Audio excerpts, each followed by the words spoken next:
All right.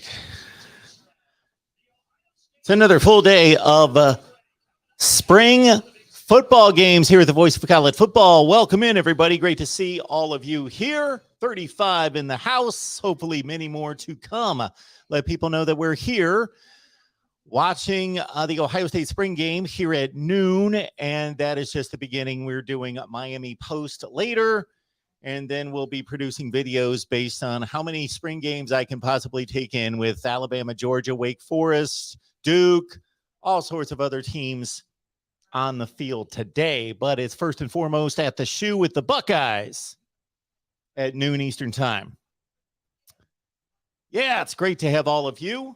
And we'll be going through your comments, of course, as we always do, and get to as many comments and questions as possible as we take in Ohio State football. And as I take care of one of these annoying software update pop-ups. Okay, let's get rid of that, and let's talk some football. So we're going to be here for the next 2 hours with the Buckeyes game from the shoe. Then we go to Miami. The Canes are on the field right now as well. We're going to take that in, fast through the DVR and taking in the Miami spring game and do the post game at 3:30 on the Miami channel. And I believe I also scheduled that for right here as well.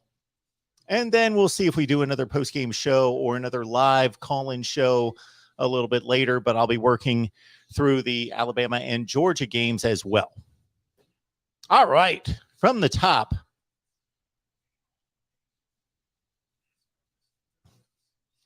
And this is our first comment. Exploring with Ben and Sam. Excited about the USFL kicking off tonight. Double header or games competing games on Fox and NBC tonight. I loved the USFL of what was the first year? 83, 82, through maybe 84. They were definitely on the field in 84, probably 85 as well. This iteration, I don't know if I'm going to have much time for. Christopher remembers the USFL.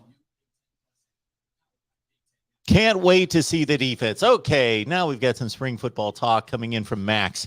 Can't wait to see the defense. Of course, we're not going to see the defensive scheme to be much of anything, of course.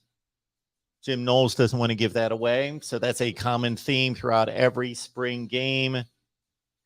Vanilla offense, vanilla defense. So it's more about who can run and hit, or, well, let's eliminate the hit part of that. Who can run to the ball? But look at the pass coverage against a very talented pass receiving core. Let's see who can cover.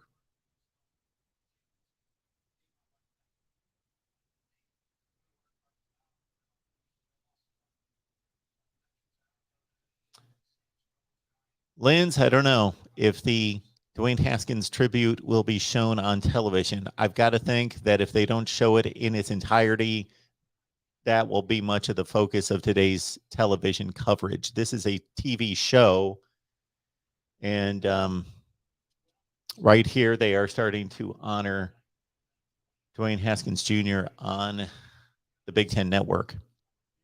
Roberto at the stadium joining us.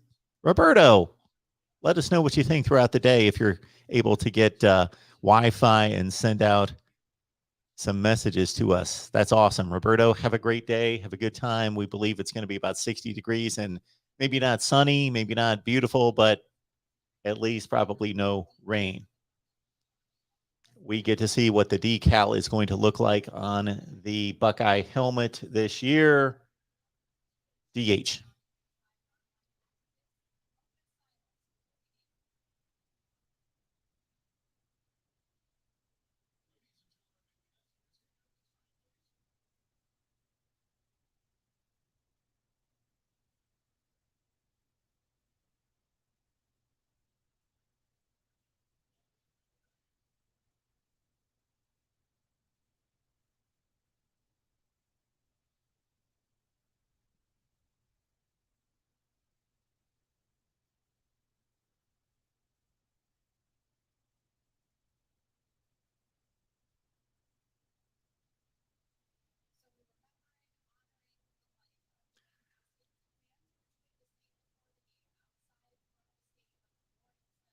So not that it matters, but either the Big Ten Network silenced the audio intentionally, or they had audio issues, or my cable company had audio issues during that Dwayne Haskins moment of silence. I know it was a moment of silence, but it appeared as though the announce was cut off.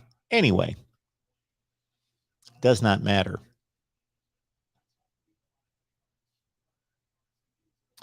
Okay, Roberto, very good. Yes, the Wi-Fi at these stadiums is so much better than it's been just as of a few years ago. And we've got a kickoff. And of course, there's no kickoff return.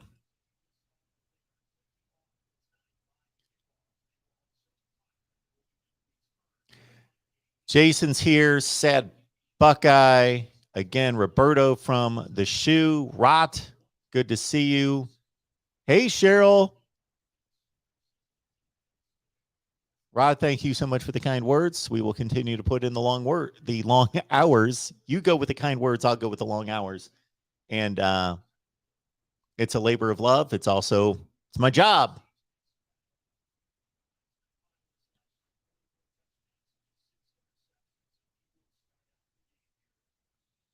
Check down, two-hand touch. So we understand that they're going to play two-hand touch for maybe the first half, and then later in the game, especially with the younger, less experienced, less talented players, mostly, but less experienced for sure. Lower down the depth chart, they will be tackling.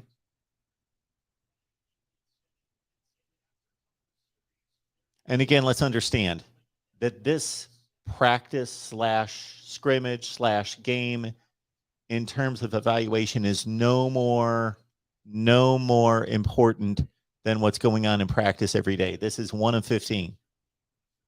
Ferris, yo. So we've got the offense versus the defense. It is not a scarlet versus gray. The offense has traditional scoring. The defense can score by taking the ball away, by getting 3 and outs, by getting sacks and forced punts.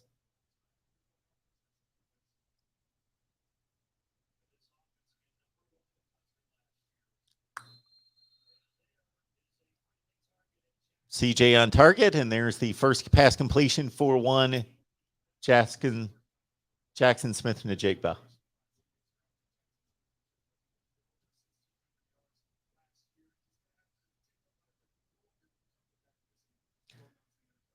You would ask most college football fans who are not Ohio State fans who led the Buckeyes in receiving last year, they would probably counter with Garrett Wilson or Chris Olave.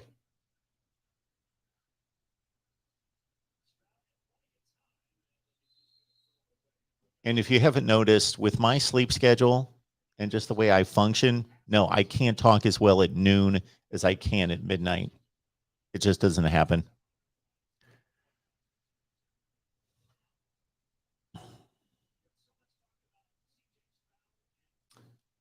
No names on the back of the jerseys. Good point, Linz.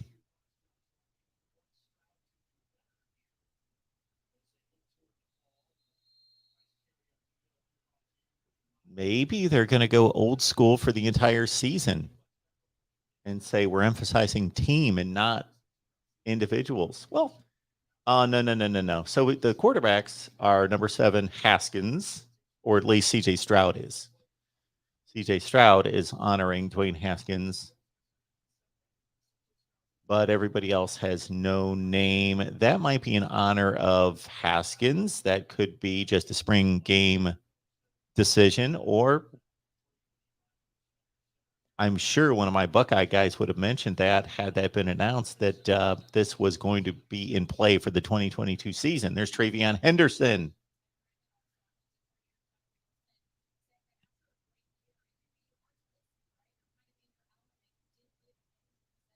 Daniel, good to see you. You've been here a ton recently. Would love to know how long you've been watching, Daniel, because it just seems as though you have gone full throttle here in the last couple months. Hey, Steve.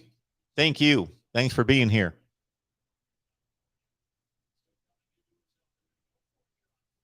Fourth and 2. Bam. Up. Low pass. Get him out of there. Bench him. He's done.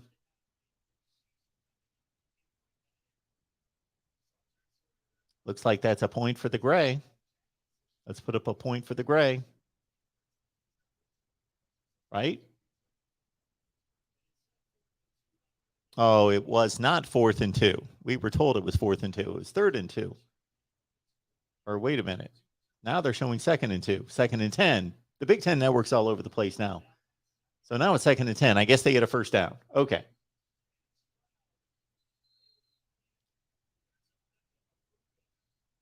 Emeka Igbuka. The wide receiver position, of course, is phenomenal.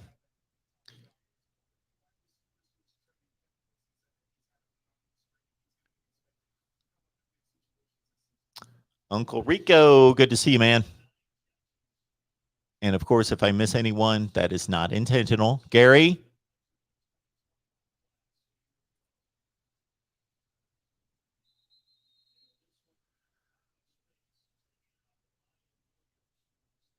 Mayan Williams. He should have a nice complimentary year to Trayvon Henderson. He could gain, he carries the ball an average of 10 times a game, 120 carries, including the postseason, let's say 130 or 40 or 50 carries. Should be able to get close to 6 yards per carry. Hey, Roger. Thank you so much for reminding people to hit the like button. Well, that's a clean pocket. And that's a nice pitch and catch. And JSN almost scores a touchdown. Oh, he did. He reached for it. All right, everyone. So we have just seen Stroud hit JSN. This is the first of how many touchdowns between the two? Not today, but for the 2022 season. Do we have a number of Jackson Smith and Jigba touchdown receptions for the season? What is our guess? What is our prediction on JSN touchdowns this season after scoring 9 in 2021? Anybody?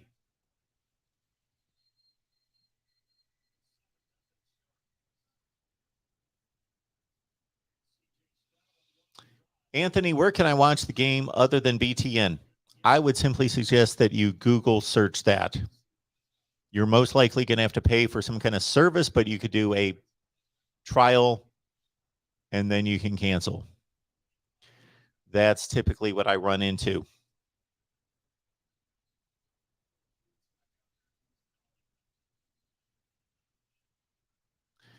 It's good that I'm able to also get caught up on my lacrosse rankings at the same time. Browns number 20. Jason is going with the 4 horsemen of Stroud, Henderson, Jackson Smith, Njigba, and Marvin Harrison. Is it Njigba or Ninjigba? We will be looking out, yes, Ed, for Jordan Hancock.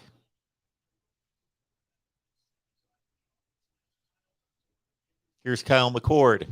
This is one of our bullet points from our discussion yesterday and throughout the last few weeks about the spring game. Kyle McCord. Okay, they tackled that time. So are we tackling? We're tackling the second teamers. We are not tackling the first team. Is it first team offense versus defense? I did not notice that. And 2s versus 2s.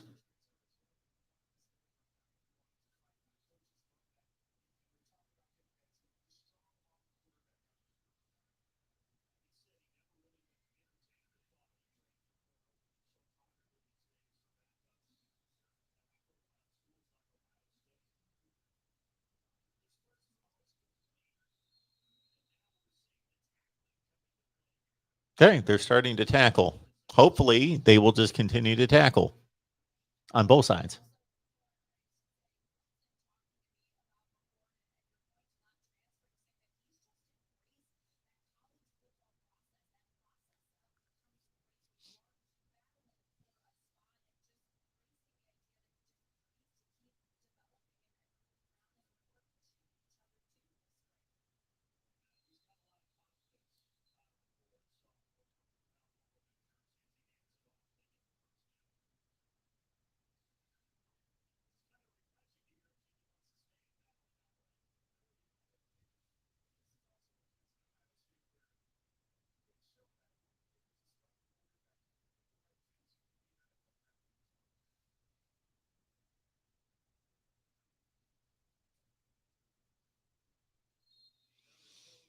Gary, might see Michigan State's 2022 spring game event in person today. You're thinking about going to the Michigan State spring game? That is one of many I'm going to DVR today. I don't know how many of these I'm going to get to. Definitely Ohio State and Miami. And then the priority list is probably something in the range of Alabama, Georgia, Michigan State.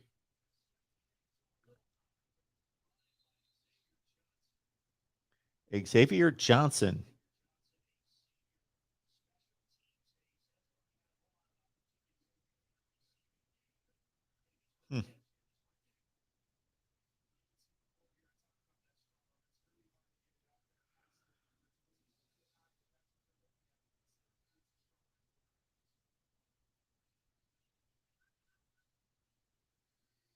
If you're Xavier Johnson, you're a senior, you're from Cincinnati, you're a senior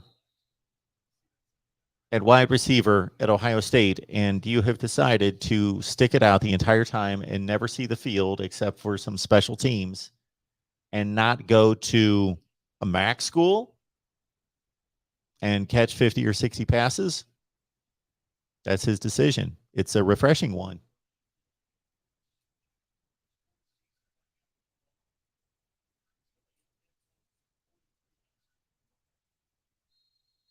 Sack.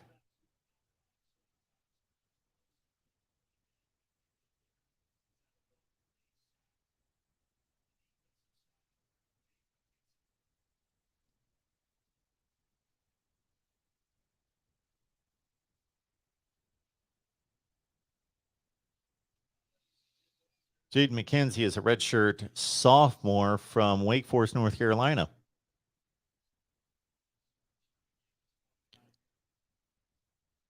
Enemies are welcome. Elric, thank you so much for being here. Ferris, you as well. We appreciate it. As I have stated many times throughout the last several weeks and months, as it's become more and more evident, Michigan is probably the largest fan base here at the Voice of College Football. Keep that in mind. Michigan. I actually love that.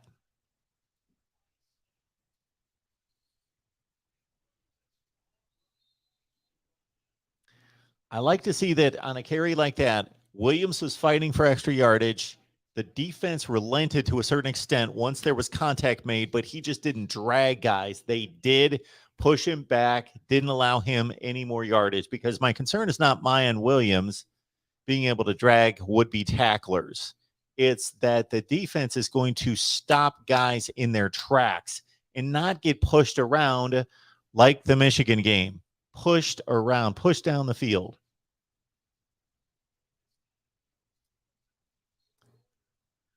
There we've got the tight end involved, Joe Royer.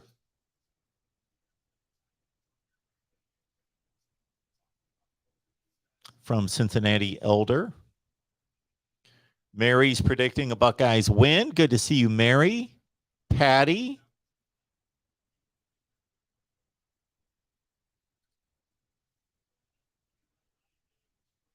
Patty, unfortunately, I cannot show the game. So we're just having a watch party in which you can watch me watch the game and you can talk to all your fellow college football fans.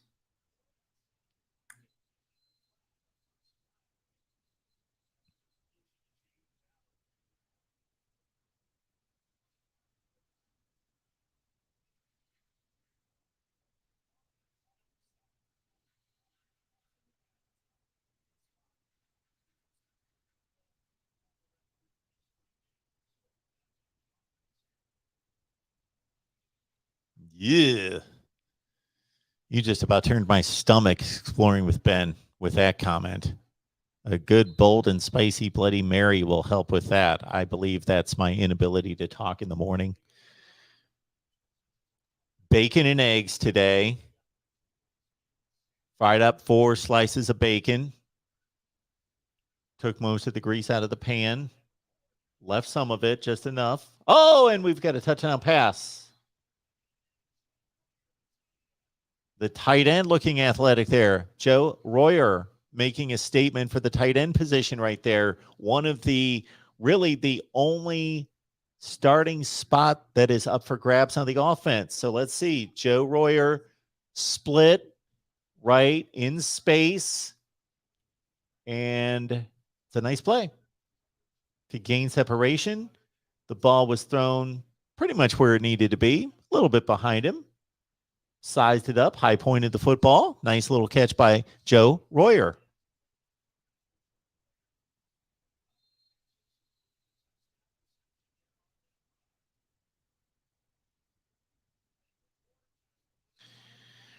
Royer caught one pass last year for 9 yards.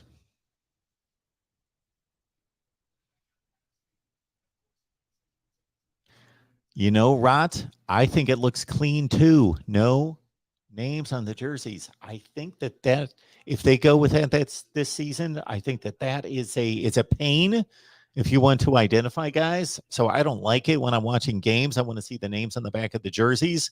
Of course, I know the Buckeyes more than any other team, but still, if I'm watching any game, I want to see the names on the back of the jerseys so I can identify the players and I can instantly say, oh, that is such and such Smith, number 82, the tight end. Boom, boom, boom, boom. Look up his stats if I'm not aware of him, don't know much about him.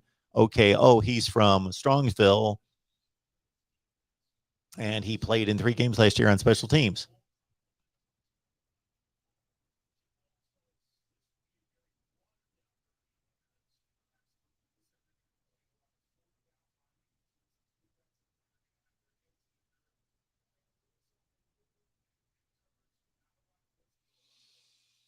Thanks for the response, Daniel. Appreciate that. Lynn's Breezy's looking forward to seeing Emeka and G. Scott this year.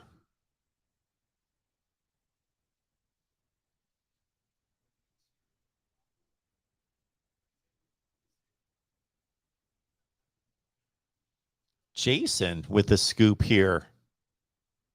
Considering our shipping issues in this country, that possibly the jerseys are on back order and not available, just like Major League Baseball teams are having trouble getting their jerseys. Okay, we're suddenly not tackling again.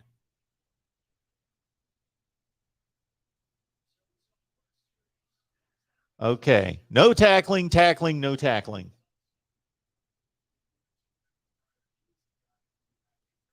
So is it that they don't want to see their stars tackled? Because this is the team with Trayvon Henderson, Jackson Smith-Njigba, Evan Pryor.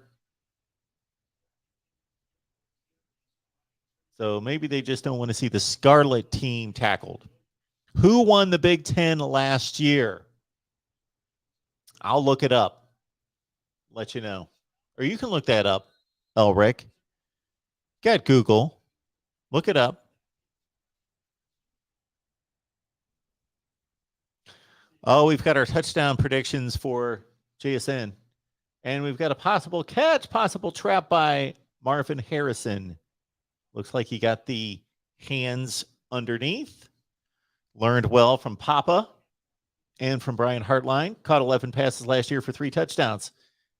So we're going to go through the JSN touchdown predictions. Ed says 20. That's a Devontae Smith kind of number. Scored 9 last year. Devontae Smith, I believe, scored 23. Of course, they made it all the way to the national championship game. I think Devontae Smith, 23. 20. Big number for a receiver. Exploring with Ben says 14.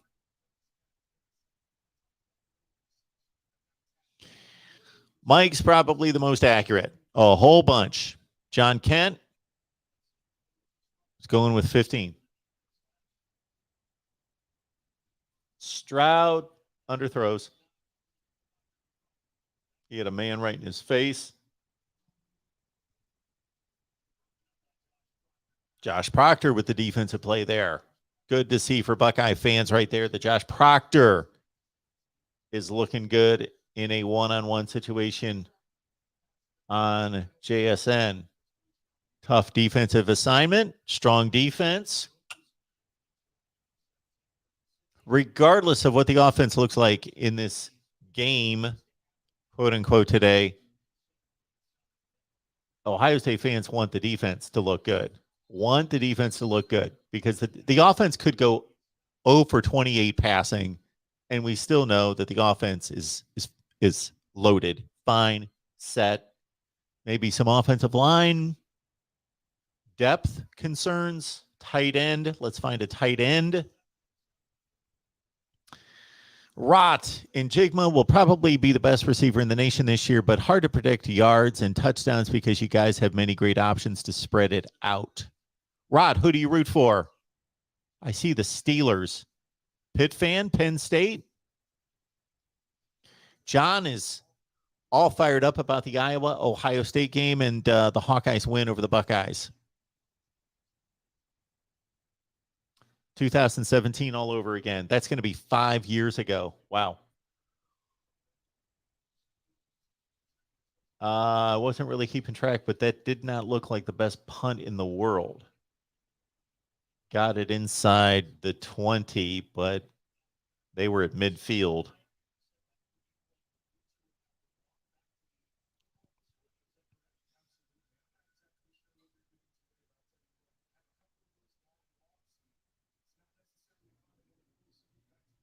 I apologize, everybody. I'm apparently a play ahead of some of you. So I'll try not to give away the drama of spring football. You know, Daniel, I don't know about quicker, a little leaner. I kind of thought the same thing. And again, I like Rott's comment about the uniforms. Here we get to see Devin Brown out of Utah, the stud freshman. Hands off on the first play. Evan Pryor playing for both sides? No, that couldn't be. No. Okay. I thought he carried going the other direction. I'm mistaken. I must be. 1 minute left in the first quarter. And again, Devin Brown, let's watch this kid throw the ball.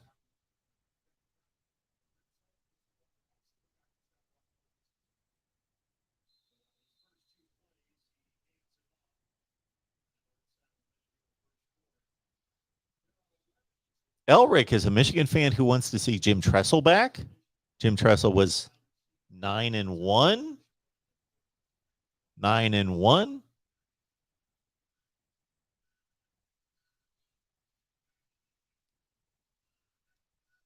All right, let him throw. Xavier Johnson, star of the spring game. I want to see him on the field this year.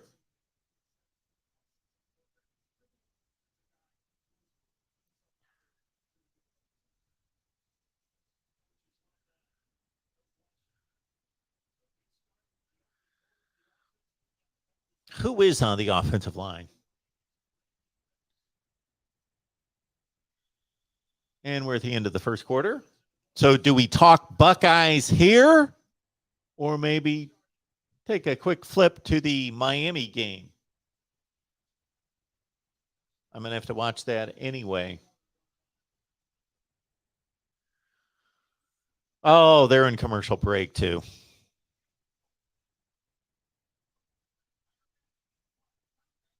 Irish Natty within 3 years. Catchy handle there. Good to see you, Notre Dame fan. Hopefully you're subscribed to our Notre Dame channel. The Gray got 2 because they forced 2 punts.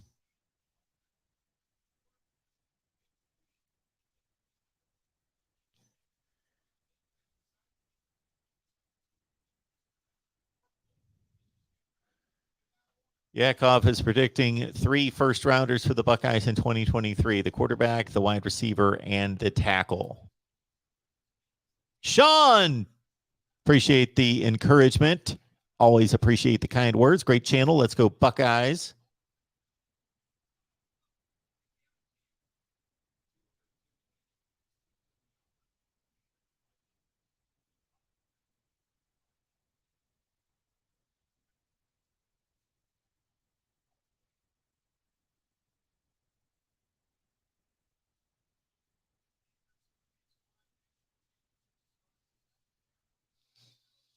All right. Can we sneak in a play from the Miami game?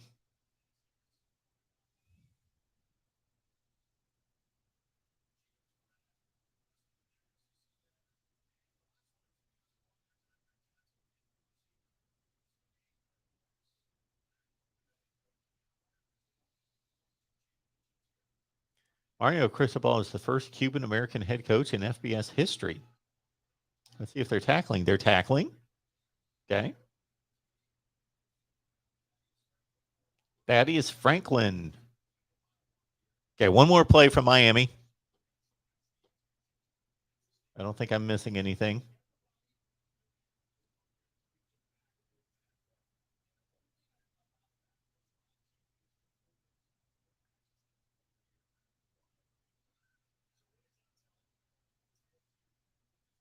Okay.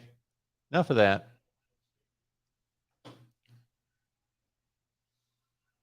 Oh, perfect timing.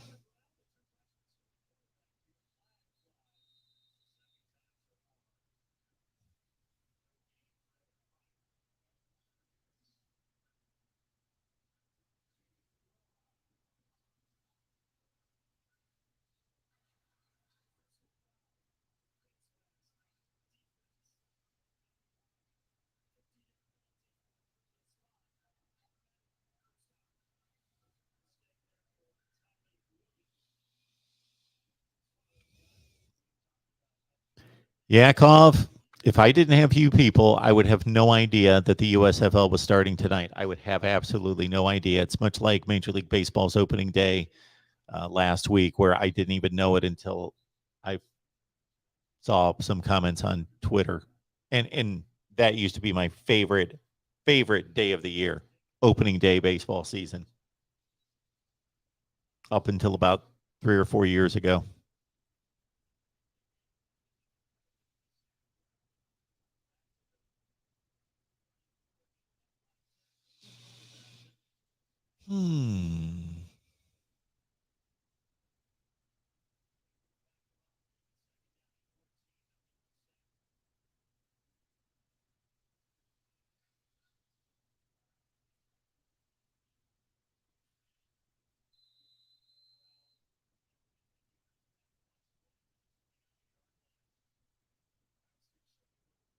They're not tackling the stars. That's basically what they're not doing. That's the rhyme or reason to the tackling decisions. They're not tackling the Scarlet team. Don't necessarily know how that's fair in terms of the scoring.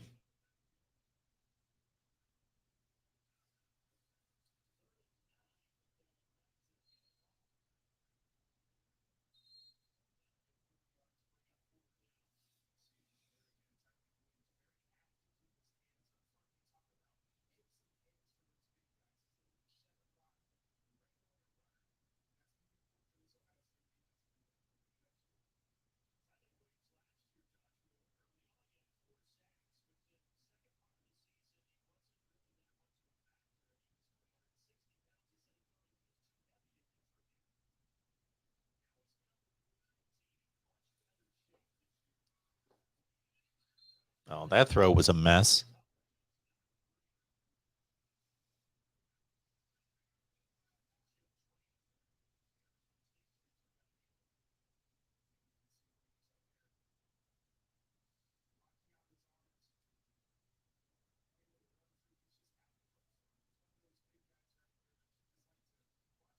So hopefully somebody got a hand on that ball, but it was still a poor decision.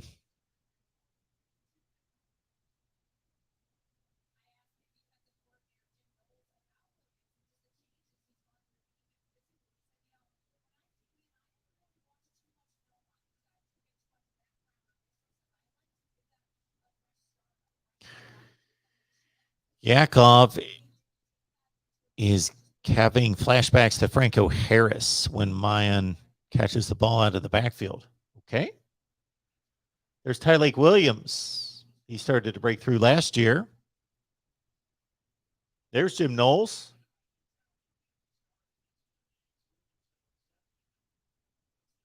Must be an odd lifestyle to coach somewhere, bring your family, live somewhere, college atmosphere, buy a house, do all those things for a couple of years, then move on somewhere else a couple of years later.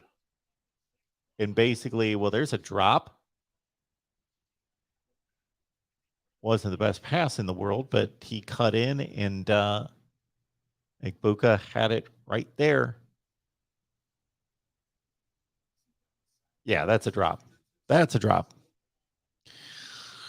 Ex-Colorado Buckeye. That is a great question. Where is Julian Fleming? It's a good question.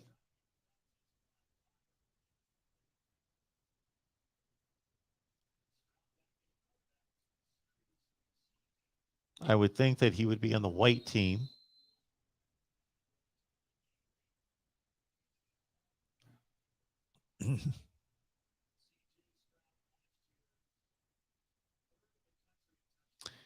Yakov 22. Mark, did you ever attend a game in the old Orange Bowl? I did not. I have never been to Miami. I've never been south of Fort Lauderdale.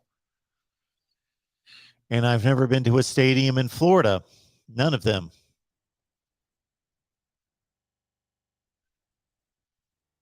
No, the only times I've been to Florida would be Disney a couple times. And I used to have a friend in Florida that I would visit a number of times. Fort Lauderdale, Daytona. I went to Orlando for the 2019 Miami Florida game. Did not go to the game. It was made more sense to hang out with all of you, watch the game. So no, I never made it to the Orange Bowl. I've not been to the Orange Bowl, Sugar Bowl, Rose Bowl, Fiesta, any of those stadiums. I've got a pretty short list of college football stadiums I've been to.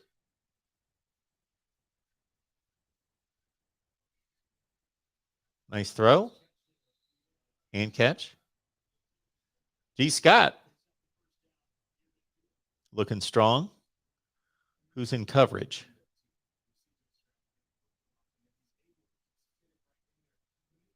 Eichenberg.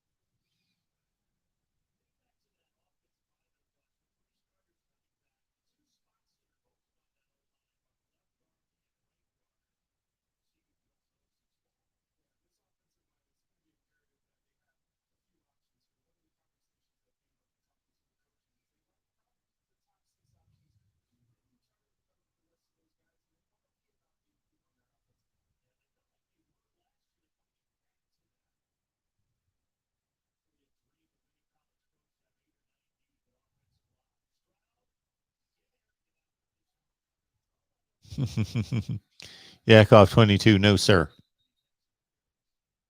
No, sir, to that question. That was pre even people having really camcorders. Of course, you see these concerts on YouTube from the 60s and 70s where people had 8mm projectors. I guess they had handheld projectors back then, recorder projectors, 8mm. And I think a lot of us that are my age have those old, you know, birthday party, Christmas films on 8mm. But no, fortunately, no.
Good to see and hear from Justin Fields. That was a good interview.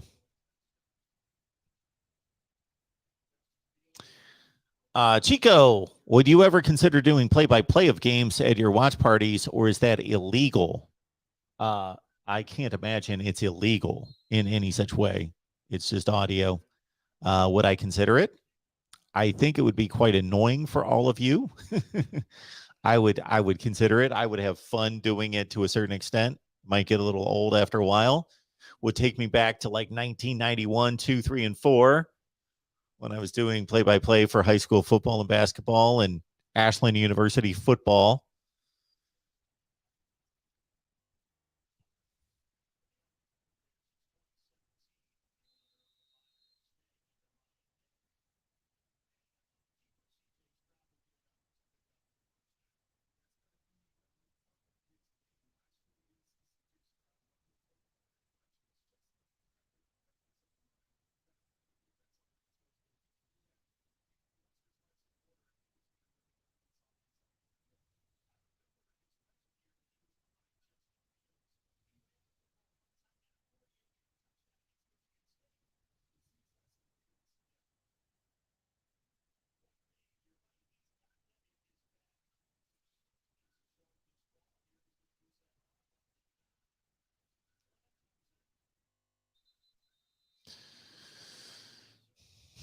Two K Gods. Do you think Kate Stover will get any playing time this year? Well, I believe that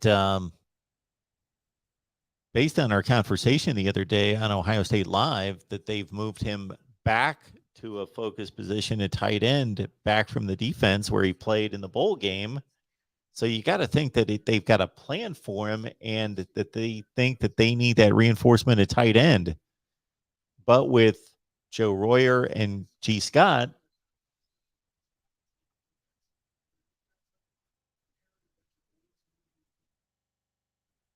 it's going to be difficult for him to see playing time in significant games. Oh, Evan Pryor. Don't forget about Evan Pryor. Talked about that the last few weeks with Pat Murphy. Everybody's hung up on Trayvon Henderson for good reason. He was phenomenal last year, but Evan Pryor needs to be involved and touch the ball. They need to keep him.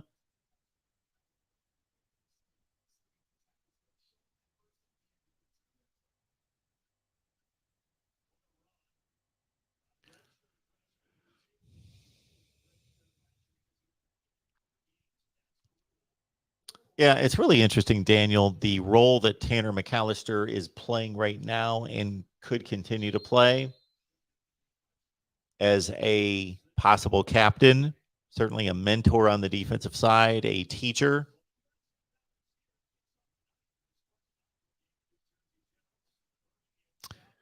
Yakov 22, did you ever turn down your TV sound and listen to Paul Keels and Jim Lachey on the radio call? No, I have not done that.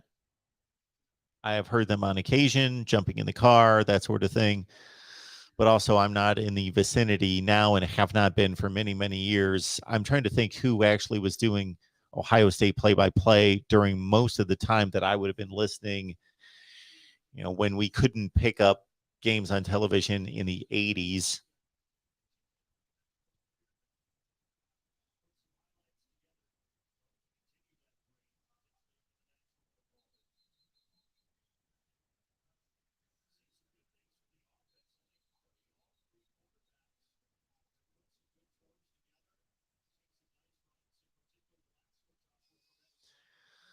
What do you guys want to see now? I want to see more Drew Brown. I want to see Drew Brown have to make more throws. He's made a few nice throws. They've been pretty simple throws. I just want to see Kyle McCord and Drew Brown both throw it.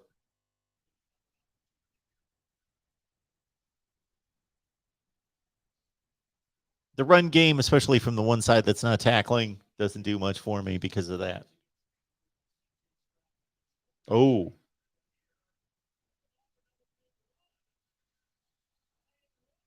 Ryan Williams. Maybe you're right. Who was that said that he's looking quicker? think that was Daniel. I think you might be right. Boy, he looked quick there. Boop. Did you see that? Ooh, dipped it inside shoulder and jab step, and then boop to the outside.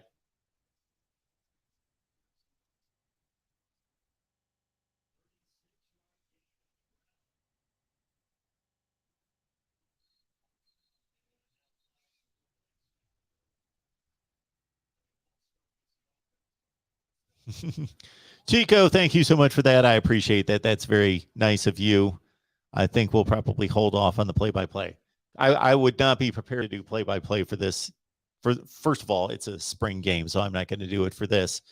And for a regular game, I'd have to, brush up on the rosters a little bit. I don't want to be looking at the rosters constantly. People looking forward to the USFL. I'll have to check it out tonight.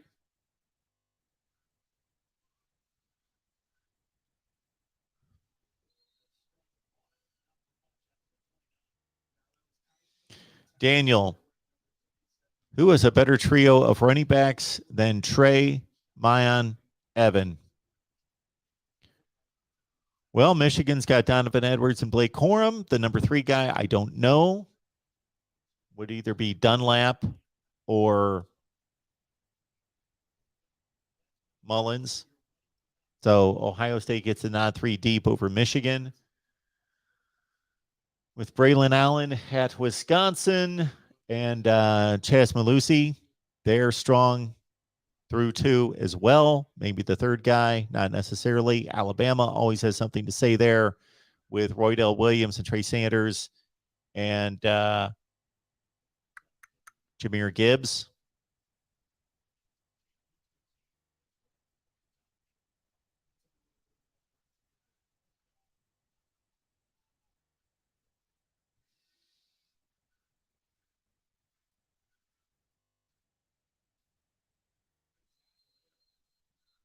That was a good tackle.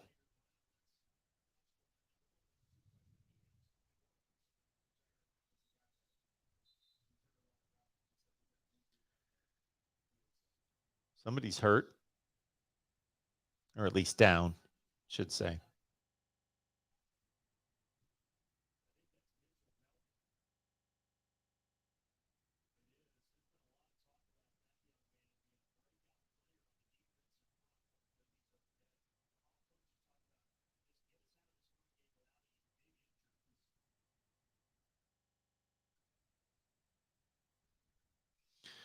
Mitchell Melton, the redshirt sophomore linebacker from Maryland.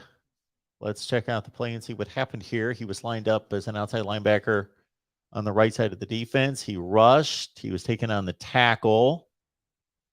I don't think it had anything to do with the contact.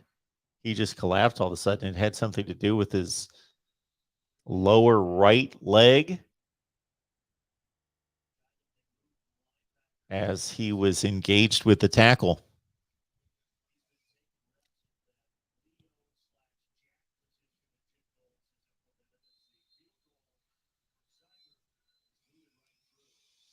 Rot, who does Texas have after Bijan? Again, we can come up with a lot of running back tandems that are formidable, but to come up with 3, I only came up with Alabama to rival Ohio State. But Texas, Bijan, Roschon Johnson's a tremendous 2-back for them. I don't know who's 3rd right now.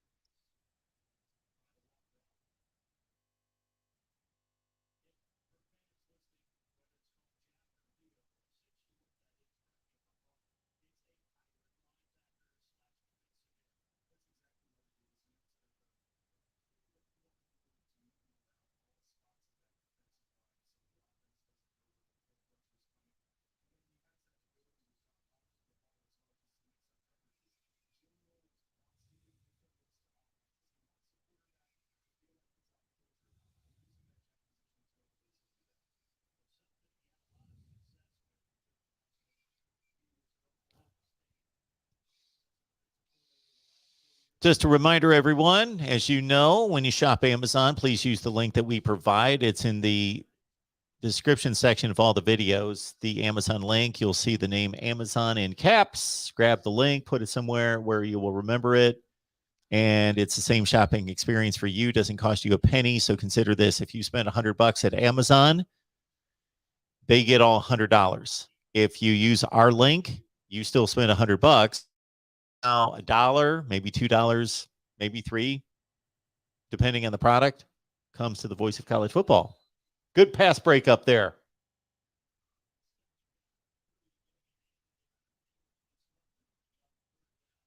Looked like that was that Jordan Hancock with a diving pass deflection? Let's see. I believe it was. That's, Ohio State fans, what you want to see right there.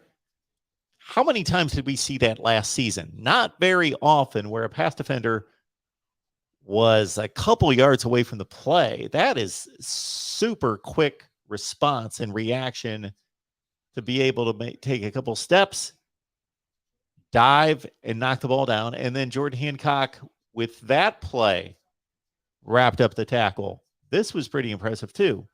So McCord makes the check down, and Hancock comes up and boop, wraps him up.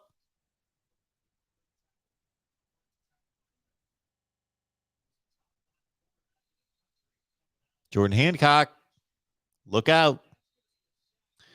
So again, the Amazon link, please use it. Help build the channel.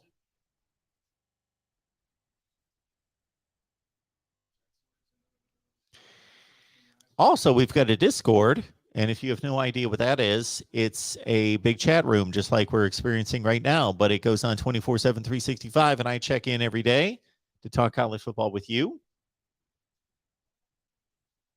So join our Discord by going to Patreon, search MarkRogersTV, sign up there. We get you the link, and it's $5 a month.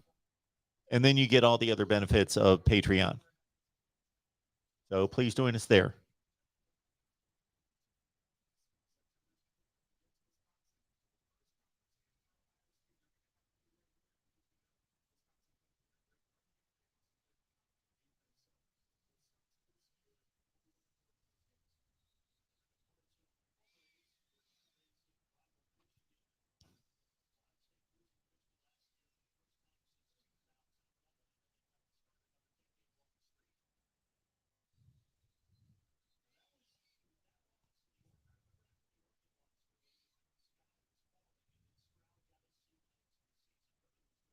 Antoine listening in. Antoine, good to see you, man.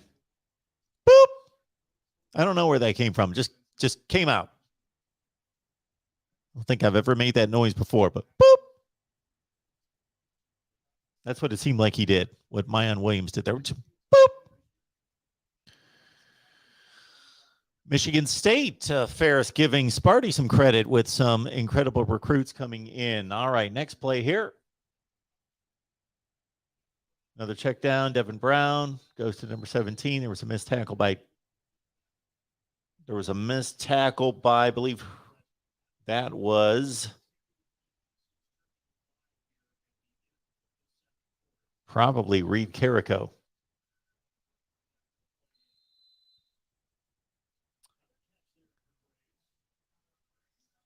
Kion Graves is a freshman out of Chandler, Arizona. Let's see how highly recruited he was. Kion Graves out of Chandler, Arizona, the 14th rated wide receiver in the country. Number 2 player in the state of Arizona, top 100 player. So Kion Graves is not getting much pub, at least in my circles. He was a top 100 player in the country. And of course, he's not going to play much now. But wow. Kion Graves. Let's mark down Jordan Hancock and Kion Graves as being 2 guys who stepped up.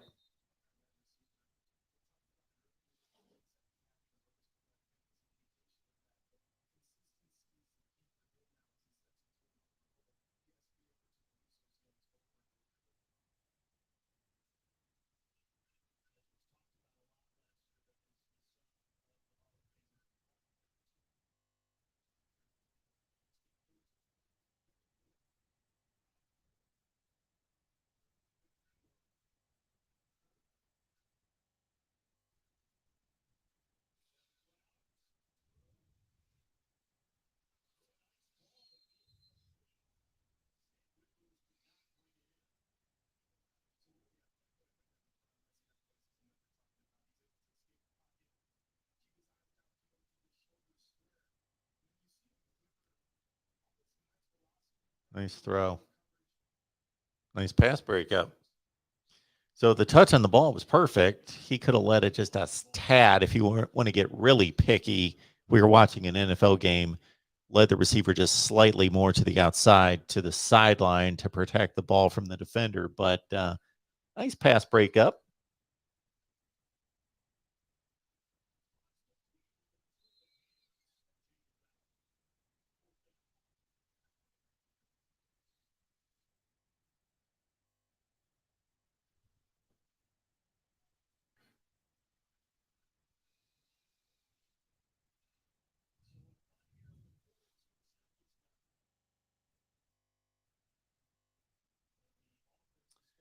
And the Georgia spring game should have started at 1 Eastern as well.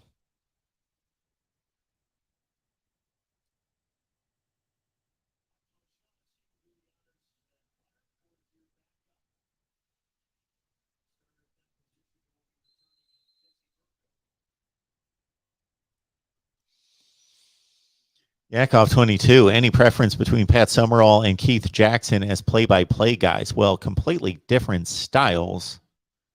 And of course, different levels of the game, with Summerall in the NFL and Keith Jackson, the voice of college football. So I explained that to somebody recently, the distinction between the voice of college football here versus Keith Jackson, the voice of college football, an actual voice, meaning pipes, sound, audio of the game, versus voice, meaning an opinion. Wow, that's a tremendous question, because both of these guys are at the top of their field. Keith Jackson, the difference for me, first and foremost, is when I think, if somebody asks me who is the greatest play-by-play college football announcer of all time, Keith Jackson, hands down. A couple other guys come to mind, but I put them on the next level. Keith Jackson is the guy. Now, Pat Summerall, while I consider him to be among the best, now that was underthrown. I don't consider Pat Summerall to be the guy by far. End of discussion. There are other guys in the NFL that I've considered to be in that same tier. Oh my goodness. Kurt Gowdy, Don Crickey,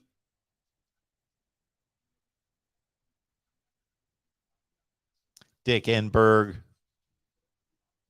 at the NFL level. But college football, most of the college football play-by-play teams today that I enjoy are the lesser known ones.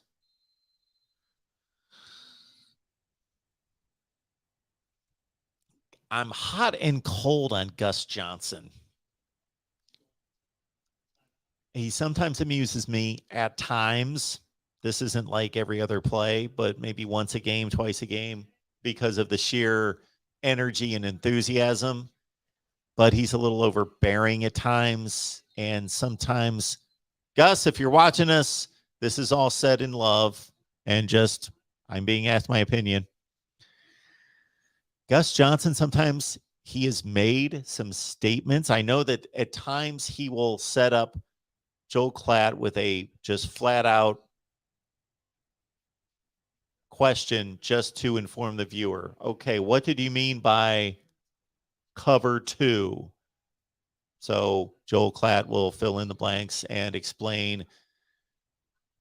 But sometimes Gus Johnson he'll make comments and I'll think, has he? He sounds like he's never watched a college football game in his life. I can't believe he just said that. David likes Brad Nessler. Man, I don't want to be critical of anyone here. That's not classy, so we don't want to do that. And I think Brad Nessler is phenomenal. I was just going to say something about his more recent work. Guys get older. Dick Enberg in 1999 was not the Dick Enberg of 1985. Oh, Doug, Chris Spielman was really good and still is. He's with the NFL now.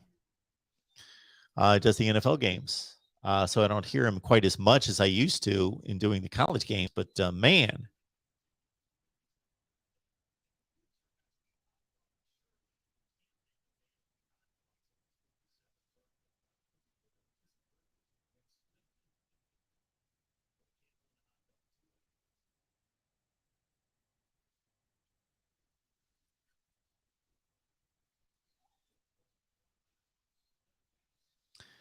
another play on the ball by Jordan Hancock and Kai Stokes. Kai Stokes made a couple other plays before that. I've written down 3 names: Jordan Hancock, Kion Graves, Kai Stokes.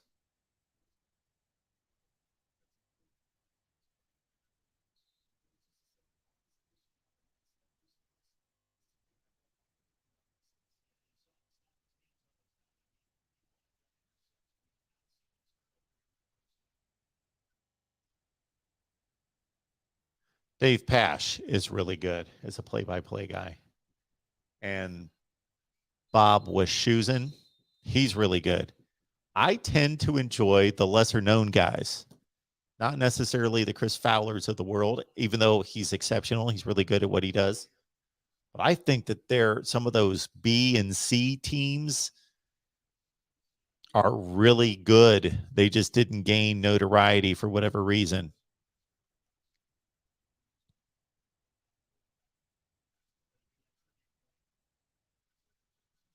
Oh, I wrote him down, Daniel, quite a while ago.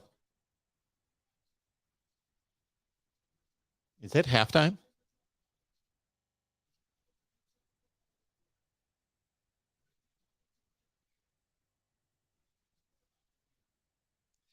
I wouldn't necessarily categorize Chris Spielman as being smooth, but he's really good.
You could tell that Ryan Day was moved for sure.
It just mentioned that 11 current Buckeyes played with Haskins.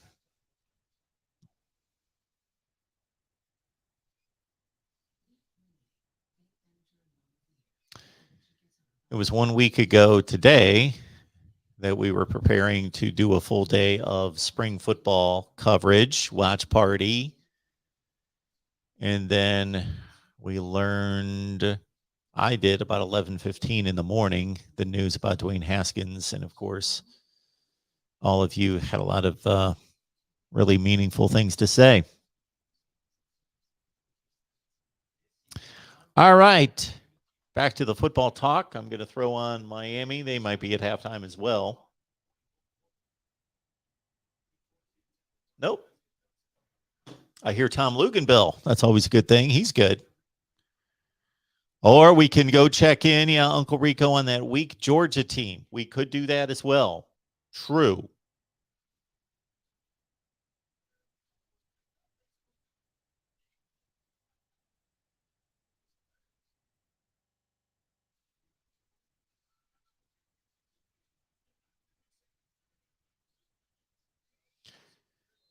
Yakov 22, Kirk Herbstreit and Amazon calling 14 Thursday night games for the measly sum of $12 million. What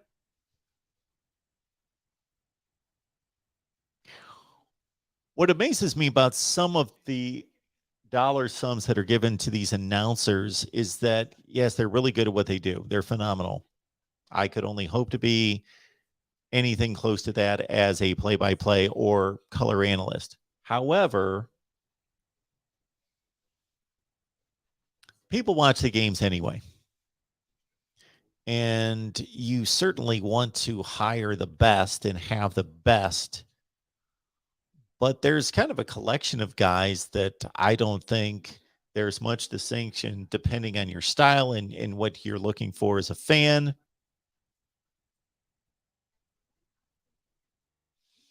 Like, I think Kirk Herbstreit's good. Certainly, he's really good at what he does. Absolutely. I don't know if I could distinguish him being any better than about 10 other guys, at least. Well, if you include the NFL, probably another 25 guys as color analysts. There are all sorts of guys that I consider to be in the Kirk Herbstreit category of color commentary. You just, that is a bit staggering because, again, I don't know where the value is there, but they put together the best team that they put together there.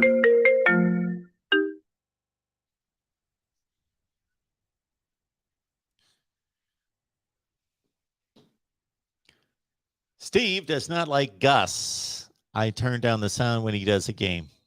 And I get that. He's not for everyone.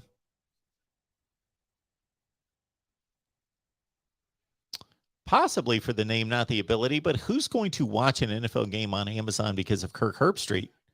I don't think anybody. You either want to watch the NFL game or you don't want to watch the NFL game.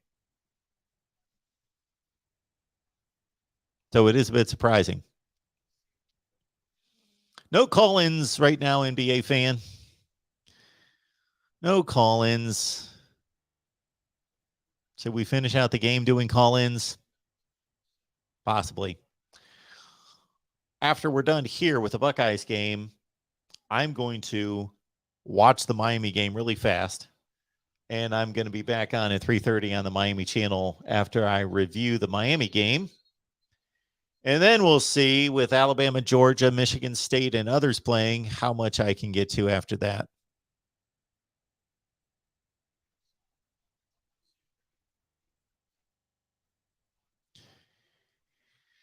Mike 3883, maybe they are trying to get the diehard college football fans, but maybe. I guess.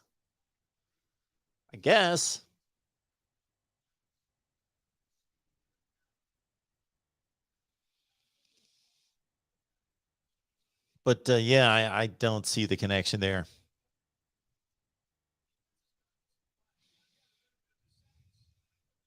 I don't see the connection there. Al Michaels and Kirk Herbstreit. That seems like an odd tandem. Al Michaels is a guy that I always admired growing up, and the older I got, as a young man, admired. He's one of the very best at his craft. I would have to say in recent years, I've grown a little tired. He's worn a little thin on me. Not quite as much of a fan of his work in the recent 10 or 15 years.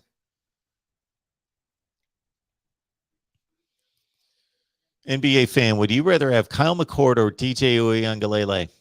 Based on what I've seen, well, Uiagalelei has big game experience, but everybody has to learn on the job at some point.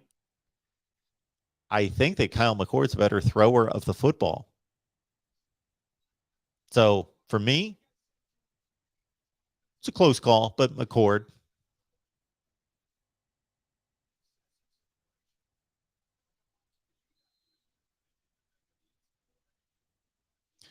Yeah, I wonder what the conditions are going to be to watch the Thursday night NFL games on Amazon. I don't know what that's going to be all about.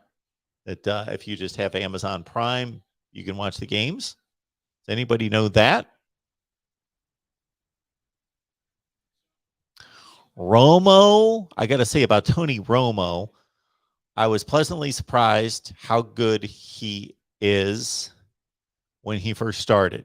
I was like, he knocked my socks off to say, wow, oh, Tony Romo's that good. That's why he got this gig. And I really enjoyed him for a couple of years. Now he's starting to grow thin on me. Maybe I'm just becoming an old guy who gets annoyed or irritated by a lot of things.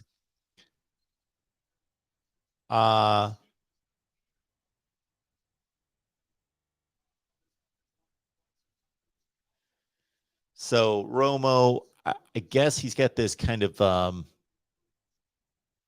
he's got a very childish sense of humor, which I do too in certain ways.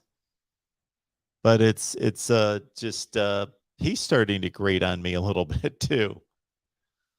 All right, BGPO Football Funk. Hey, Mark, how's your team looking? Well, the one positive that we're seeing, DeAndre, is we're seeing a couple of young defensive players, freshmen, redshirt freshmen, sophomores, that seem as though they are better understanding of the defense. They're more aggressive players, maybe a little bit quicker, more talented. So that is the best sign for Buckeye fans today. Guys like Kai Stokes and Jordan Hancock playing the football, making plays on the ball in the secondary. That's the best thing we've seen out of Ohio State today. Antoine used to enjoy Marv Albert. Is it Albert? Alberts? Marv Alberts? Yeah. Classic voice, delivery. Yes. A lot of people, Daniel, do slam Joe Buck. For some reason, Joe Buck rubs a ton of people the wrong way. I got to say, I'm pretty neutral on Joe Buck. If he never called another game, I would be fine. I don't mind listening to him. He's a bit smug at times, and I think that's what turns many people off. That doesn't generally bother me, and I really like Troy Aikman.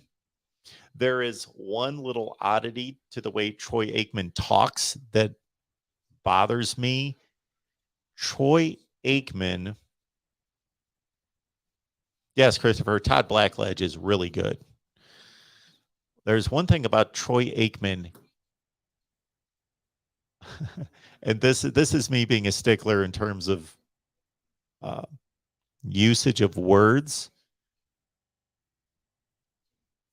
Troy Aikman, let me see if I can capture this. It's been, of course, 4 or 5 months since I've heard him. He says when he's he says this all the time. When he's describing, let's say, a quarterback's ability to make a certain kind of throw, he doesn't say Aaron Rodgers can make that throw. He says Aaron Rodgers Oh, I would have to listen to it again. It takes him like 10 more words to say it.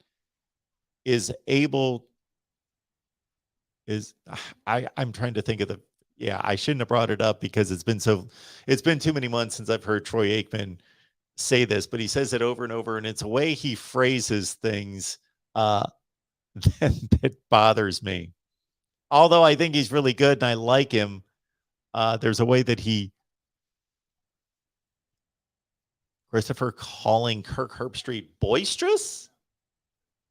Herbstreit's boisterous? I would never have connected Kirk Herbstreit to boisterous.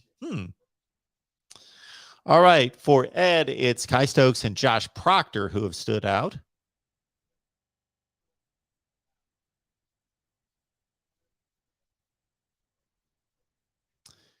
And Sonia believes that Julian Fleming is going to be a superstar this season. And we really have not seen Julian Fleming in this game, have we? Sean likes Blackledge over Herbstreit. Paul Keels is a legendary play-by-play man. He's got a great booming voice. I've not heard enough from him to know whether I really like him, but I've got to think that he is amazing.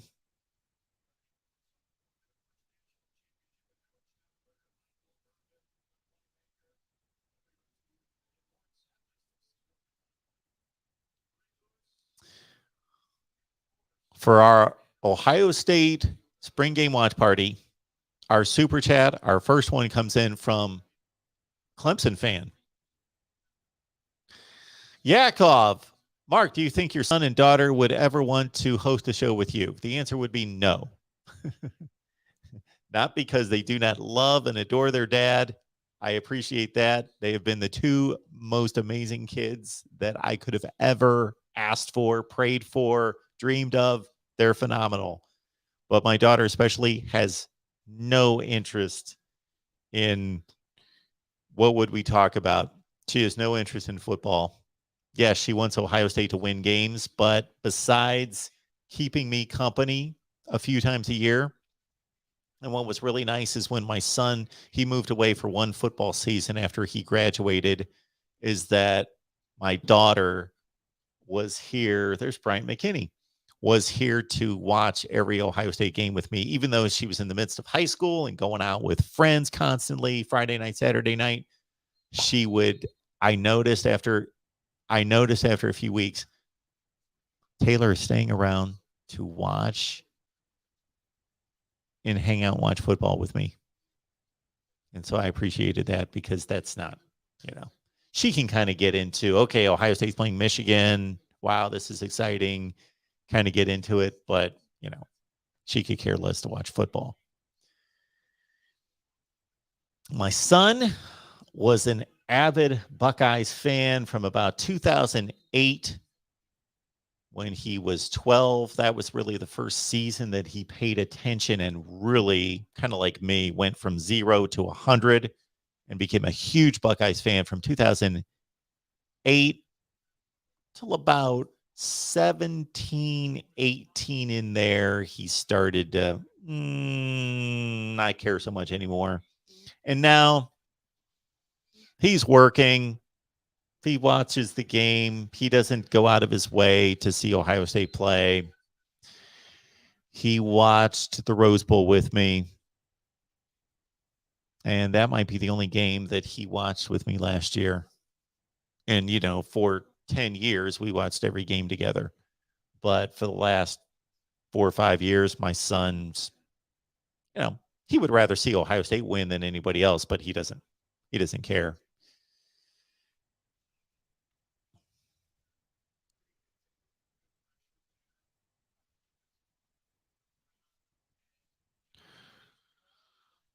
Yakov 22. Mark, you remember the late Browns play-by-play man, Nev Chandler, of course, who passed away from cancer. He was outstanding. Absolutely, he was outstanding. And, of course, Nev Chandler was the Indians play-by-play man for about 3 years. But, yeah, Nev Chandler. Now, I didn't listen to him. I know Nev Chandler more for the Indians games than the Browns games because I didn't listen to the Browns on the radio. Again, unless I was in the car for 15 minutes between church and home or somewhere and somewhere so I could get somewhere to watch football. So Nev Chandler and Doug Deacon doing the Browns games, yes. I would hear the calls on TV if they were replayed and on documentaries. But I had more exposure to Nev Chandler as a baseball announcer.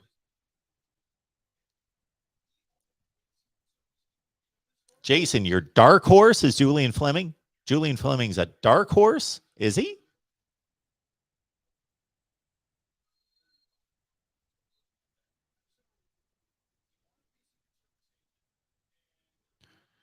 Daniel is really watching this game closely. He's been able to track the efforts of Paris Johnson at left tackle. He's been up and down. I'll take your word for it. Jason asks, Mark, what do you think about the defense when Knowles calling vanilla? I can see the linebackers and quarterbacks trigger out there. Well, I can see that. I don't know if it's coaching or it's just development and maturity to see guys are more aggressive in pass coverage in a good way, more aggressive. You can be more aggressive and be out of position and baited and biting on plays, but that's what I've seen. All right, let me know when they're back on the field. It looks like Miami did not take a halftime. Did they go straight from the second quarter to the third quarter? Oh, they're back at it. So I missed the first drive. And we've got a punt down to the 1 that was blown by the coverage guy. Should have been able to stop that.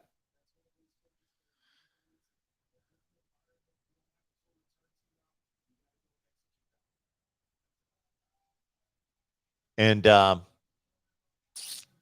Joshua Perry just pointed that out, that coverage needed to be executed. That ball should have been down at the 1 yard line. Antoine, Mark, give me 3 of your favorite all-time catchphrases from commentators. Well, they would all be mine. They would all be my catchphrases. We were talking about that a couple weeks ago. We started talking about all the ones that I invented that obviously are not famous because I only broadcast to half the state of Mississippi, but they would be mine. Those are my favorites because I made them up. In terms of others, for as much as Oh Nelly is associated with Keith Jackson, he really didn't say it that often. Oh my goodness. Dick Enberg. Oh my. They're all very simple when you think about them. They didn't take any kind of great ingenuity or creativity to come up with oh my or oh Nelly.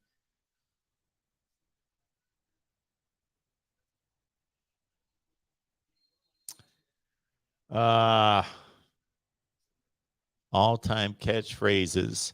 I got to say that the late, great Stuart Scott, when he first hit the scene, now again, he started to wear on my nerves. At a certain point, his shtick started to become stale, kind of like Chris Berman's kind of became stale at some point. At some point in my life, I think, especially when I went to college and I started to study this myself and started to do some broadcasting myself, it hit me that Chris Berman wasn't quite as good as I thought he was when I was 12 years old. But Chris Berman, I love the nicknames. And Stuart Scott, I thought he was the perfect combination for me of being able to turn a phrase and have all these catchphrases. Cooler than the other side of the pillow, of course, is the first one that comes to mind. Maybe not his best, but the first one that comes to mind. And Stuart Scott, people don't realize that when he called highlights, and I know this is a different craft than play-by-play announcers, that he packed a ton of information into the highlights. But again, I guess once I worked at ESPN for a certain amount of time, maybe I became a little jaded. Maybe I started to know some people rather than seeing them on a TV screen. And so I started to become a little more jaded for their work. Some people you find out to be really nice, engaging people, and other people not to be. There's Chris Olave. Yes, Joel Klatt's exceptional. Joel Klatt is exceptional, which reminds me, Porter's telling us that Eric Gilbert, one-time tight end, turned wide receiver, and then now back to tight end, scored a touchdown in Athens. That we talked about it a few weeks ago about guests that you would like to see. You remember Stuart Scott calling play-by-play on ESPN. I never remember Stuart Scott ever doing play-by-play.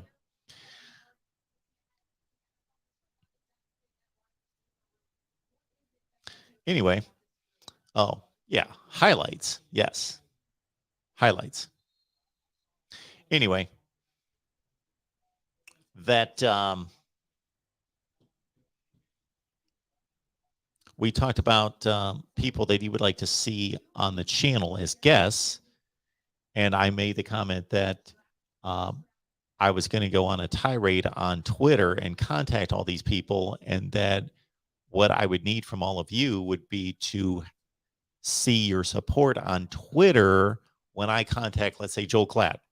So if I send out a tweet to Joel Klatt and say, would love to have you on the show, appreciate your consideration, whatever, I need like all of you to retweet it, like it, tweet to Joel Klatt. You got to be on Mark's show, all that. So that's, we're going to have a little workshop. We're going to go live and have a little workshop to track down guests, and we're all going to get on Twitter together and do that. And I know about 70% of you are going to get on here and just want to talk about college football, and I'm going to say, no, we're doing a workshop. All we're doing is contacting potential guests. Touchdown for the Buckeyes there. All we're going to do is contact guests that we want for the show. And all of you are going to get on Twitter with me, and we're going to bother them. That was Reese Stocksdale with the touchdown reception, freshman from Morrow, Ohio. I've not seen that name in a long time. Morrow. Joey says he'll do it. Now, Joey was phenomenal in getting us a tremendous guest for our West Virginia show last night. The Wolfman, Mr. Dale Wolfley, former offensive lineman at West Virginia, and we had a great time. Thanks, Exploring with Ben. I want to do a live stream. I want to do 2 not related to college football live streams. One would be just to discuss the channel and how to build it, how to grow. And the other would be that, just a workshop of, we're going to contact everybody that all of you want to see on here. I am tweeting them right now. Get on Twitter and jump on it and contact them and retweet it and like it and do everything to get on their radar. Showtime. Unfortunately, I did not see the pass by Devin Brown. I saw the catch. I did not see the pass, but beautiful pass by Devin Brown. Okay.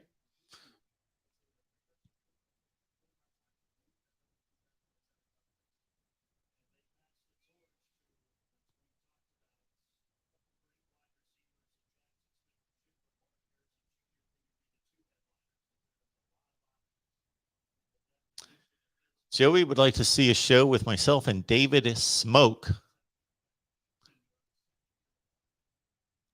All right. I don't know who that is. I will Google that person to see who you're talking about. It's a little touch pass downfield. Devin Brown. Kyle McCord now. Kyle McCord made the throw.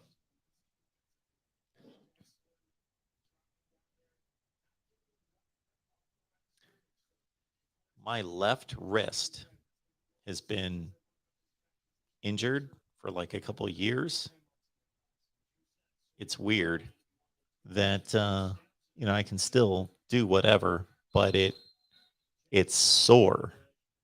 And now it's starting to pop, but it's sore. It gets really sore doing like a lot of push-ups or doing yoga. It's odd. It's very tender. Weird. David Smoke. David Smoke. Every time I see the name Smoke, I think of the old first baseman, Justin Smoke, for the Mariners and Rangers. That's who I think of. Justin Smoke, anybody? Justin Smoke?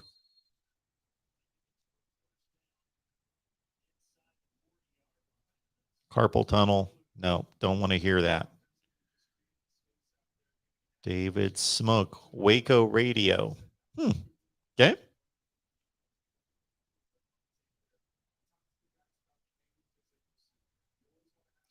Sikkim 365. Okay. Talk show host. All right. You guys want me to really talk some Baylor football? Okay. We haven't talked much Baylor in a long time. We used to have a Baylor guy, Sean Cordy, who wrote for Sikkim. Used to have him on.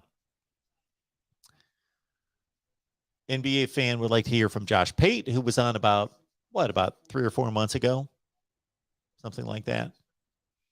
And Richard Young. I don't know who that is. Who's Richard Young? Christopher says, take calls. What do we have left? We've got only about 20 minutes.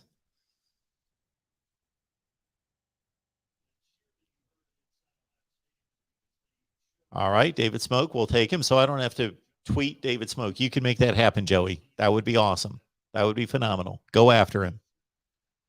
But for all these other people, once Scoop John's on board now, we're going to have a little workshop. We're going to contact all the guests that we want to have on, and all of you are going to tweet after I tweet.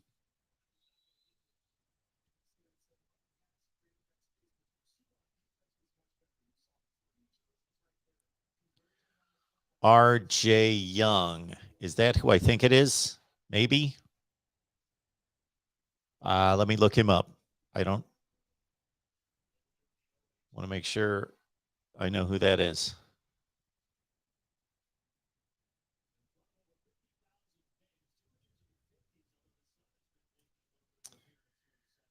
All I get is RJ Young, technology solutions that power your business.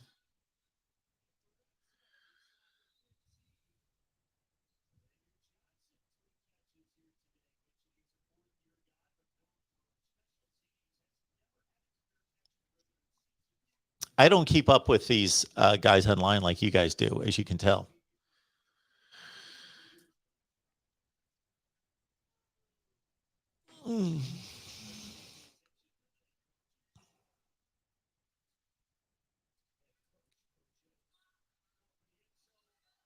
Almost.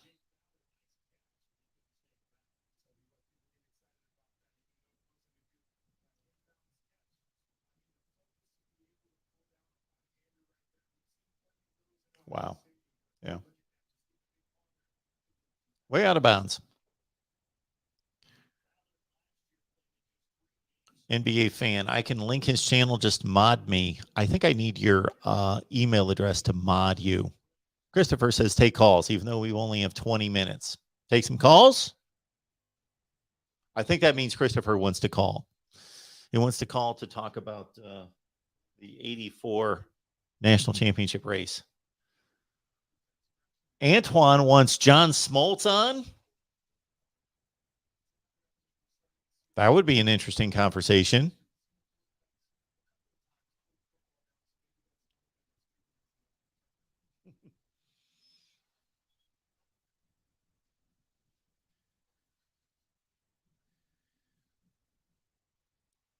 I do not want to be critical of various announcers and other hosts of other shows and so forth, unless if they say something that I think is completely wrong and inaccurate, I will call them out. But if I just don't care for their style or something, I'm not going to be one that's going to give my opinion, because we all have our various approaches. Mark, just linking this for you for NBA fan. Okay. Please don't link anything in the live chat because I'm not going to find it. Send it to me at MarkRogersTV at Gmail. Because I will never find that.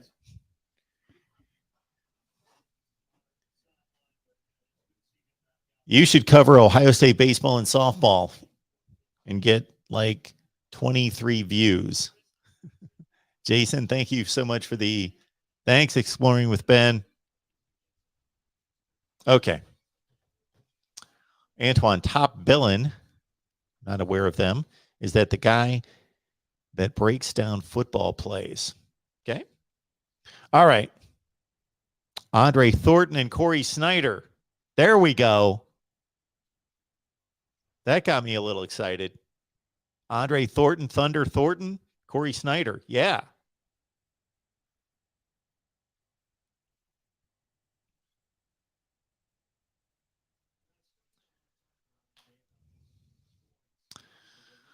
All right. I just put in the earpiece. And just because Christopher wants it, I am going to connect the phone lines, even though we only have like 15 minutes.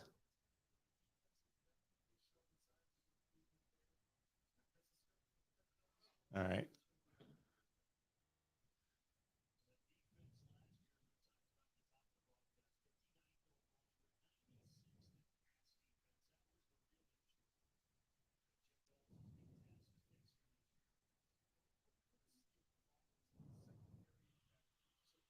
Thank you for calling Collins Studios hosting.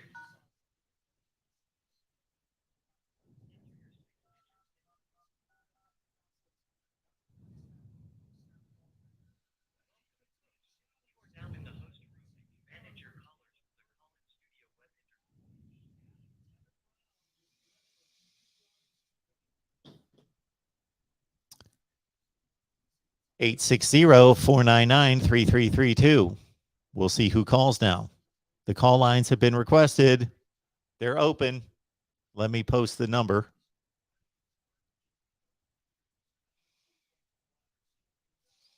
If I can find it.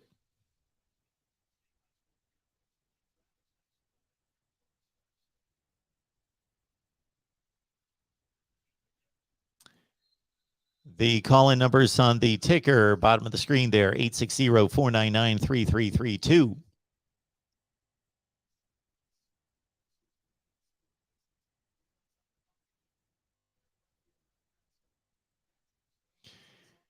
Yeah, Showtime. Every time I hear about spring football, when we first started to talk about it and I see the schedule, I get a little excited. But then after watching 3 plays, I remember it's spring football.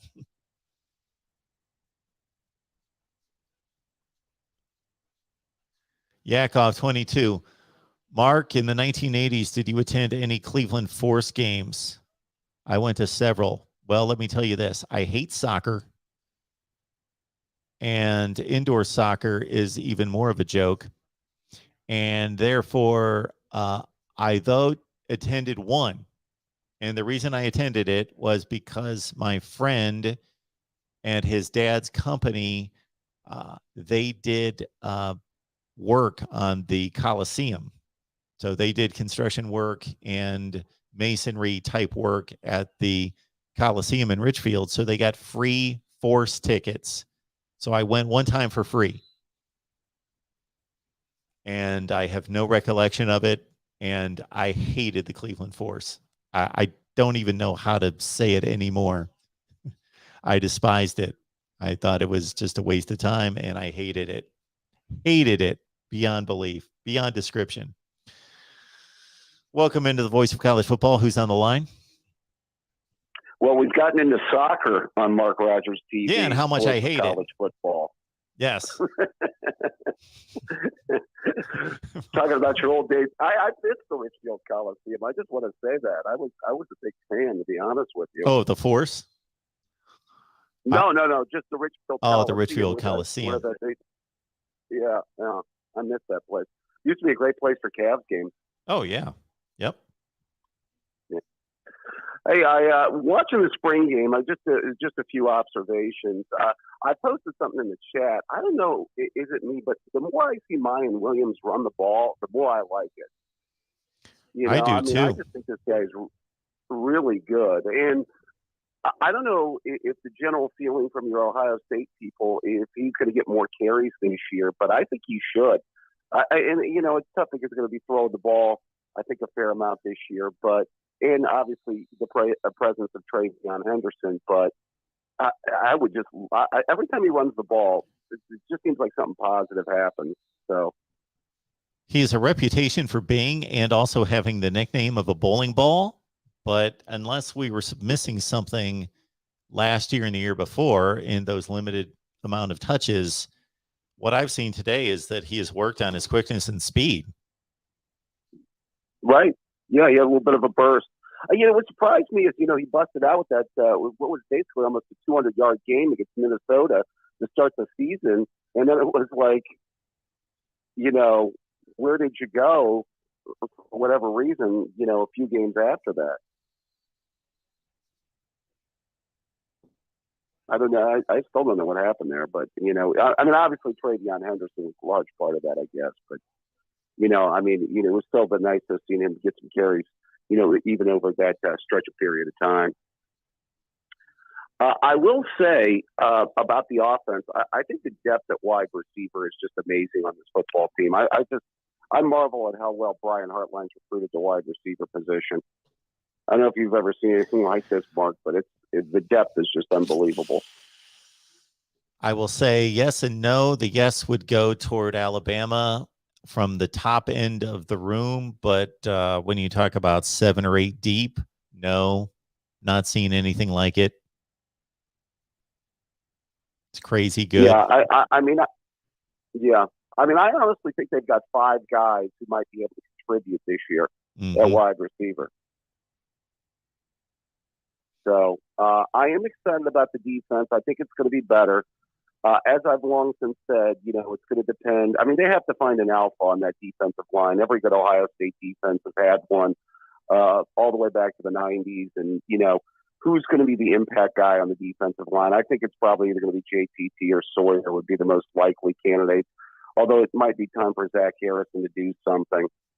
I don't know what your thoughts are, Mark.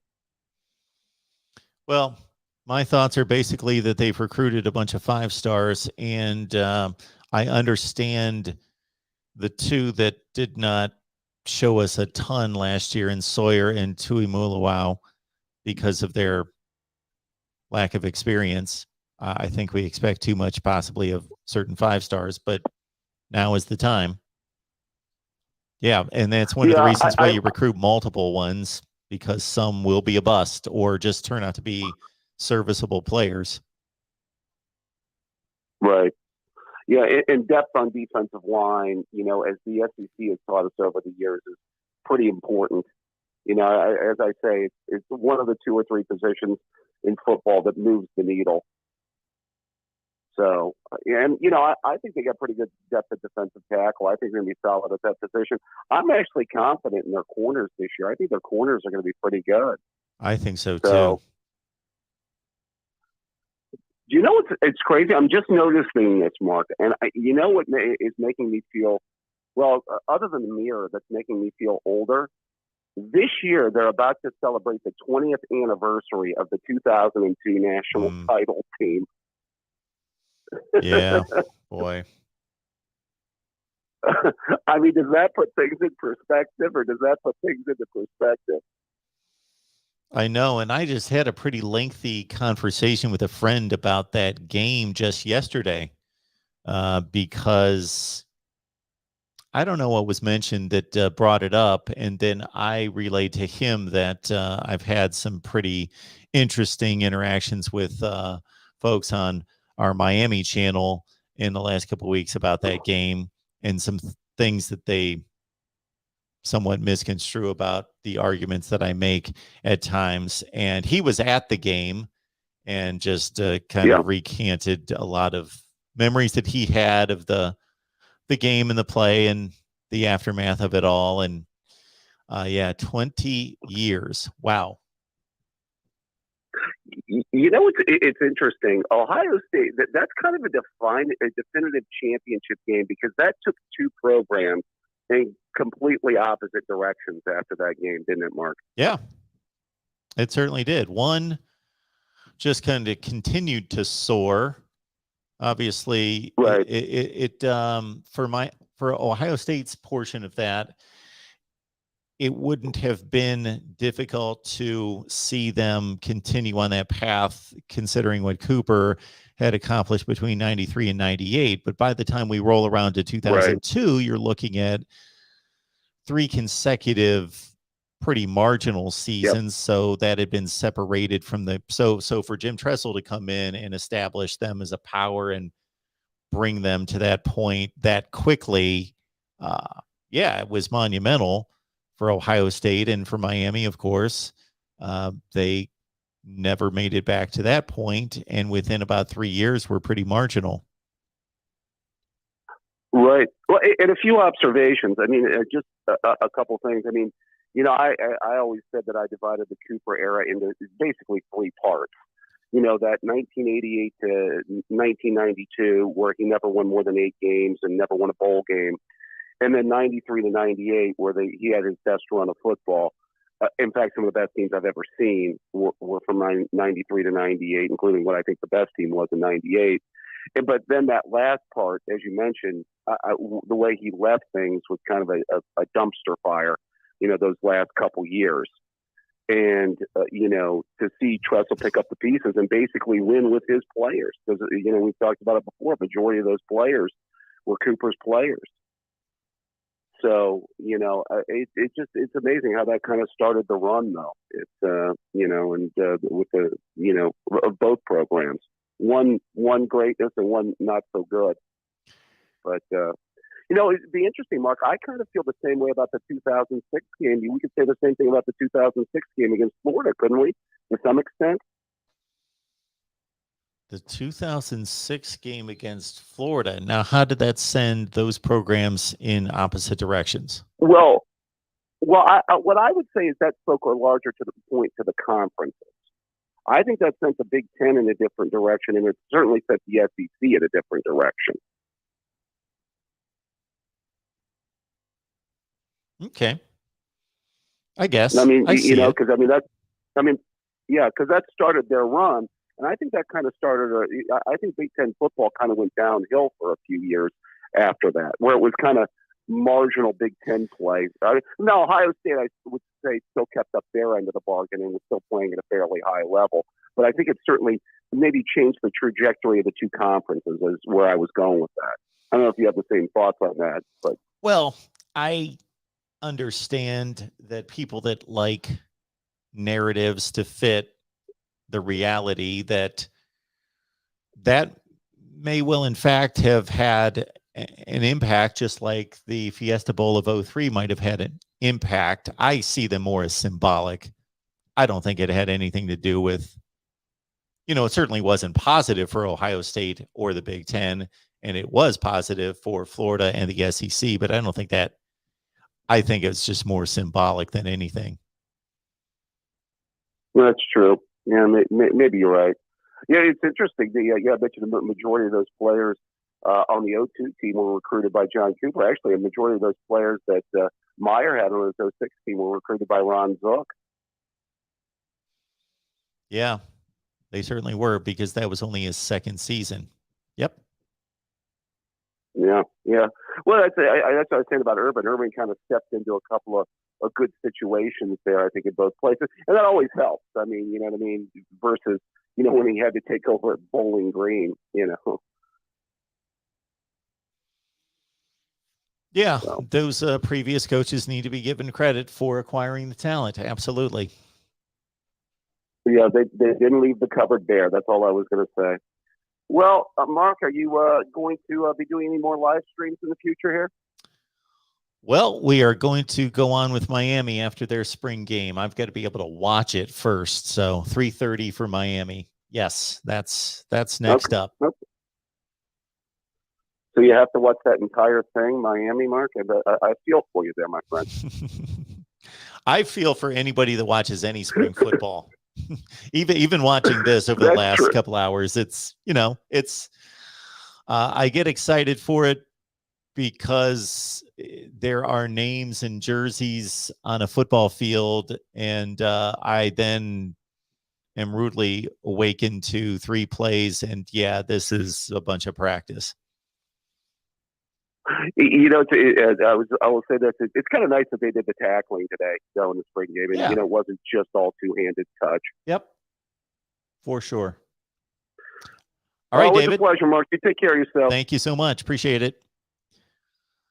On to our next call, as requested by Christopher, by the way, for the call-in show. Hi, Mark. Hello, sir. How are you? I'm doing just fine. How are you? I'm good. Fine. I know we already talked about some of that, and I don't want to waste your time. I don't, I'm just kind of an observer to some of this stuff. I listen to what you talk about, and I don't even understand half the stuff you talk about because I just don't understand it like you do. But I was just gonna. Is the spring game? Is that an inter squad scrimmage, or were they actually playing somebody? I can't see it. I don't have it on television. The spring game? No, any spring games between these teams are just their inter squad scrimmages. Yep, that's what they've always been. Yep. Good. All right. What I was gonna ask you actually was I don't know if you understand. It's just I'm just gonna give you the skinny, I guess, on what I know. Which isn't a lot, but do you remember when the last time we talked a little bit about maybe when the BCS was, and I don't want to focus too much because I know the BCS isn't around anymore, and I know some people don't want it back, and maybe for the best of it, I don't know, but do you remember kind of how we had the discussion about we weren't sure, or at least maybe there was a healthy debate, I guess, about who might have been able to go to the championship game in 2013? Do you remember that? Sure, I remember. Okay. I do what I can do, and I've already told you about it. I kind of know how to tweak FPI, which is the football power. I tweak it is what I do, actually. So that's kind of why it's not really my formula, but I can tweak it to where I can get a result that I think is more along the lines of what I think it ought to be, which kind of makes it mine in a way. But really what I'm doing is I'm taking somebody else's numbers, obviously, and kind of manipulating them. But I'm not doing it to try to get the desired result. I'm just trying to figure out for myself who the better teams were. But anyway, that season, if I did it right, which I think I did, I think Auburn would have been, in terms of the rating, and this is, like I said, the Football Power Index, I had Auburn 5th. But that was but the teams that were rated ahead of them were, for example, like Alabama. In other words, there were. Here's another one actually. Ohio State actually was rated slightly higher than Auburn was. So I mean, I know we didn't talk about Ohio State, but if you based it solely on just that part of it, I guess, then Ohio State actually would have had a pretty good argument for being in the championship game that year. I don't know if you knew that or not. That's only if, and that's like if we do. I guess what I'm trying to explain to you is the reason I think that Auburn went, and I know they're not using my formula because I don't even give them my formula, so that wouldn't even entered into it. But what it kind of told me was one reason for putting Auburn in would have been the fact that they beat Alabama. I think Alabama was ranked really high. I mean, even after losing, they were still ranked really. Their proficiency rating had them almost right at the very top. And so, given the fact that Alabama lost to Auburn, it kind of made sense just from the fact that they beat Alabama. Really, is kind of what put Auburn, I think, in the now maybe that's not the best way to do it, but and I know that Ohio State would be roughly comparable to Alabama, regardless. But so you still have that argument to make on either side of it. But so kind of what I think it boiled down to, actually, if they used it, which they didn't. I know they didn't because they wouldn't have had it, but. They might have looked at the Football Power Index, though, and that might have been part of what they used to decide who went. But I guess what I'm trying to get at, and I'm not very good about saying it, is, I think I just disagree that, I think I don't think we needed it, at least that year. I'll just limit it to that one year. I don't think there would have been anything to be gained from an extra game after all that. I don't think we needed to see Florida State play Michigan State to see who. I think when Auburn went, that ended it. I think that ended it. I think it meant that, the winner of that game was going to be your national champion regardless. And I know you don't like that, but that's kind of where we differ. I think to me, that's a good thing because I don't think there's a whole lot to be gained by like extending the season beyond what would it have been? Was that 13 or 14 games? I just don't think there's a whole lot to be gained from extending the season beyond that. That's just my opinion. I don't know how you feel. You probably don't agree, but you understand what I'm trying to tell you? Not really, because we could go back to the first. We could play a month. We could play September football. We could play 4 games, and we could have all sorts of opinions about who the best teams are. And we could say, well, the 2 best teams are Team A and Team B. Let's play a championship game. And those were the 2 best teams. And you can cut the season at whatever point and still have opinion. This is the issue, Chris. Yeah. This is all based on opinion. It's not based not on... in this case. Well, yes and no, because as you know, 2/3 of the BCS formula were the polls.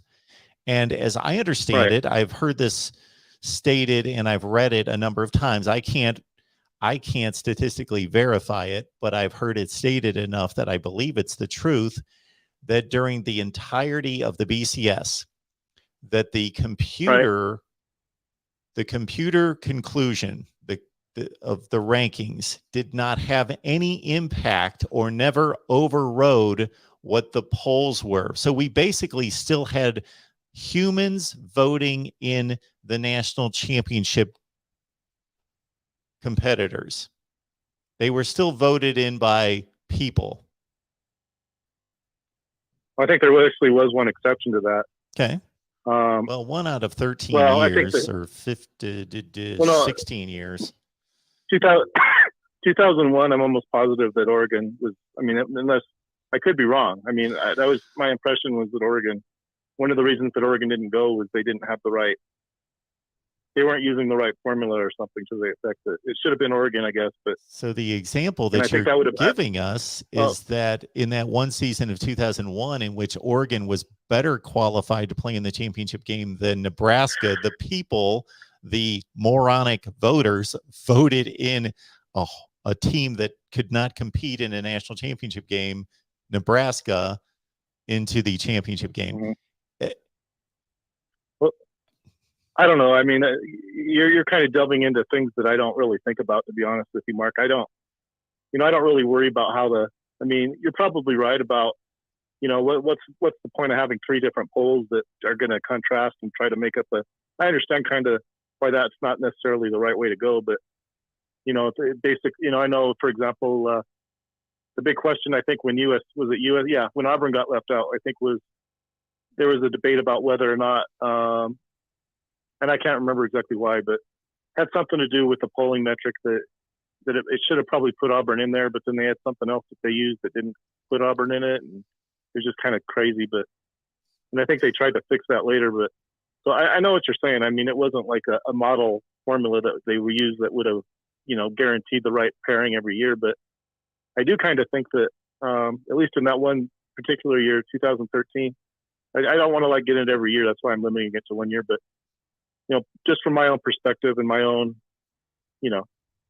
way that I do it, I think I would have done the same thing is kind of what I'm trying to tell you, at least that season for sure. The other seasons I haven't really looked into really that closely. I'll let you know about 2014 though. It's kind of the same thing. It was, I think what would have happened in 2014, I think would have been Alabama versus Florida State. If they would, assuming they would have kept the BCS around, it wouldn't have had Oregon or Ohio State, but those 2 teams would have been paired together though in the Rose Bowl. So the way I look at it is like 2 for 1. I'm just trying to explain to you how I look at it. It's like, well, you get 2 for, you're almost getting like 2 for 1. And yeah, ultimately it would have removed either one of those other 2 teams from being the national champion, but yeah, we still would have had the championship pairing between them in the Rose Bowl. And so I kind of look at that as you don't look at it as a good thing. I look at it as a good thing because I feel like, well, that's the way it ought to be. If you're not in the championship game, but you get the next best thing, which I think is a good thing. But here's my main issue with the BCS, and you may be surprised by this. is not just the formula itself. My main issue with the BCS is the number of positions that were entered into the system, meaning there was only 2 spots and a championship game. It really had nothing to do with the formula itself. It had to do with the determination that we're not having a playoff, we're having a championship game. Therefore, there were always, and I will state this emphatically, every season, your couple exceptions might be 2002, might be 2005. There were teams that had earned, from a record standpoint and from a resume standpoint, the right to play in that championship game just as much as one or both of the participants in the championship game. So that was the major flaw of the BCS, was 2 teams selected versus 4 or 8 or whatever. The second one is just the continue aspect of having humans vote. Right. Those are my 2 issues. I tend to agree with you on the polling part of it. I wasn't real crazy about that myself. But yeah, I think what they tried to do is I think they were forced to take the AP poll out because the AP poll didn't want to be involved with there was controversy. I think I can't remember if it was I think it might have been the 2000. I can't remember which season it actually was, but there was controversy about which team actually should have been in the championship game. And what they ended up doing, I think, was the AP poll removed itself is what they did. The BCS didn't take them out. The AP poll that told the BCS they didn't want to be part of it anymore is what it was. And so they had to concoct another poll, which they did. It was called the Harris poll. And so from that point on, they didn't use the AP. But, in a way, that was a good thing because that meant that if there was, kind of like what you're saying, if there was a question at the end of the year about who actually should have maybe won the championship, there was always the possibility that the AP might, they might not, but at the same time, they might not. But there was always the possibility that the AP might go with the team that felt like they were jobbed. And so I kind of feel like it rectified itself, Mark. I really do. I think, I'm not saying in 2013 necessarily that the AP poll, because they didn't, but, they had that option, though. They had that option to say, well, Michigan State, let's vote them national. I don't really see that as a bad thing. I mean, everybody else seems to look at it as like, oh, we don't want a split national championship. And I kind of look at it like, well, if there's a split national championship, that's a good thing. I mean, I don't think everything has to be, what is it? Picture perfect, I guess. Why does everything have to be picture perfect? I don't get it. I mean, it's not about being picture perfect. It's about allowing teams that earned a right to play in a playoff situation the opportunity to play for a championship. Right. No, I understand that part. I do. It's about opportunity. I'm not saying that's a bad thing.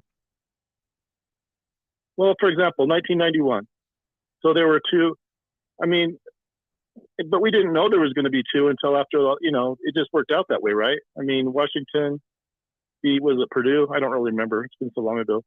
But Washington went undefeated, and so did Miami, Florida. And so basically you have a split championship, which I don't think that's a bad thing. I mean, I look at it entirely different from people. It's like, there were 2 dominant teams There were 2 dominant teams in 1991, and they did not play each other. And in any reasonable sport, pick your level, they would have played for the championship, because the 2 best teams, or at least the 2 teams that earned it, should be playing for a championship. So instead of Miami playing, a 2-loss Nebraska team in the Orange Bowl that they won by 20-some points, and Washington playing a 2-loss Michigan team in the Rose Bowl that they beat by 20-some points, Washington and Miami should be playing for a national championship in 1991. That's in hindsight. This is clear to any reasonable person on the planet. Except for me, I guess, because, I'm not trying to muddy the waters, really, Mark. I'm not. Well, I'm not. I'm just saying, if you have 2 teams that have equal claim on it, that's just the way it is. And I don't know that there was another year. They had equal claim because we didn't have a playoff in which they could play each other. Well, I agree. But, at some point, I don't think it really, maybe I guess my question might be just, I never played it. I only played like middle school, and I wasn't even any good. I mean, I wasn't. In other words, I never had to worry about a championship because I wasn't good enough to even consider it. But for me, my objective wasn't to win a state championship. Maybe that's the exception. But and then after I graduated, I think some of the teams as the school I went to actually won several state championships. I don't know if that was an accident or not, but when I played, we couldn't hardly beat anybody when I played. Maybe it was because I was on the team. Who knows? But our objective was to beat Trinidad, which was another team that was in our classification, and we couldn't do it. And so the state championship was like the least of our. I mean, I understand what you're saying. Maybe for a normal person with a healthy competition and all that, but it's like that's like the. I know what you're saying. It's like that's what it ought to be, but it's like I don't know that every player that's there on every team is necessarily thinking national championship. And so I kind of that has nothing to do with it. It's unfortunate. What's that have to do with it? Well, simple, because you're talking about taking away a format. I'm not saying it's the BCS. I mean, maybe the BCS wasn't the right way. I don't know. But you're talking about taking away something that I think we've had for 150 years and replacing it with a playoff of it could expect. I doubt that it will stop at 12. You talked about FCS and there's 24 teams. So it's like we're talking maybe as many as 24 teams, maybe 48, maybe 96. You referenced, Chris, what we've been doing in college football for 150 years, but that 150 years has not been consistent. You're defending the BCS. The BCS was only in play for 16 out of 150 years. Okay, Chris. I know. I'll make one statement and you let me know if this is accurate, and then I will move on to other calls. Sure. Okay. I would like to build a system much like pick your sport, where there is a reasonable system where there are divisions and conferences and a equitable, as much as you possibly can build it before the case, equitable schedules, and then the best teams proven out by a 12-game season and conference championship games are put into a playoff, not an invitational, not a selection process, put into a playoff that is determined by the results on the field. And then those 8 teams, for example, then play on the field, and we get to see the best teams play on the field to determine a champion. What you would like to see is every team to play whatever schedule that they devise or is given to them by their conference. And at the conclusion of postseason bowl games, you're going to, or whomever, get your pad and paper or your computer formula to determine proficiency ratings that tell us who the national champion should be. You know what? I mean, and this isn't to be like argumentative with you, Mark, but that's really not accurate. Because, and I'm sorry, I don't have the numbers right in front of me to tell you exactly what they were. But Auburn wasn't the proficient. Okay, let's not get into specifics. Well, I think Florida State was, though. We're going to wrap up the phone call this way, Chris. You were going to tell me in one statement what you want. What do you want? Well, no, it's one statement. I'm going to go back to 2013. No, you're not. You're going to tell me one statement. What do you want? Status quo. I mean, in other words, I want what was that we left behind to get CFP. When? What we had before we had to get back. 1950? Well, what we had. I mean. When? No. We've had different things. What do you want? What do you want instituted in college football? I don't like having to revert back to old ways either, Mark, but, sometimes what do you want? What system do you want? When in 1970? That's what you want. Just be clear about it. I just want to know, what do you want instituted? I don't know that there's like one way to do it anyway. I've already kind of told you that. But I think if we have to pick one, I want what we had before we went to CFP. I want what we had before we left. That's 2013, and that's what. You want the BCS system. Okay, clear. You love the BCS system. That's what you want. Okay. What was? Yeah. What was? When you say what was, I don't know if you mean 1950 or you mean 1980 or you mean 2005. So you want 1998 through 2013. You believe that is the best system that we could possibly institute in college football to determine a champion. Okay. I just wanted to be clear about that. I appreciate the call, Chris. Moving forward, sure. All right, thanks. Bye-bye. Bye. And our final call. I am just happy. That's the best call I've ever had with Chris for one simple reason, that I nailed him down to what he wants.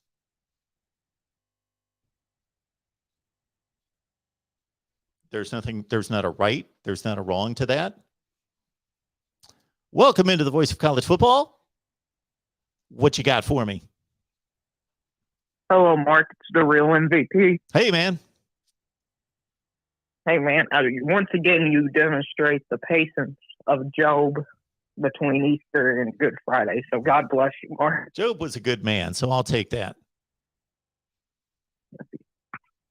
Well, I don't know how you do it. Because, and you know, obviously the first thing I think of when spring football is games that happened in 2001. So.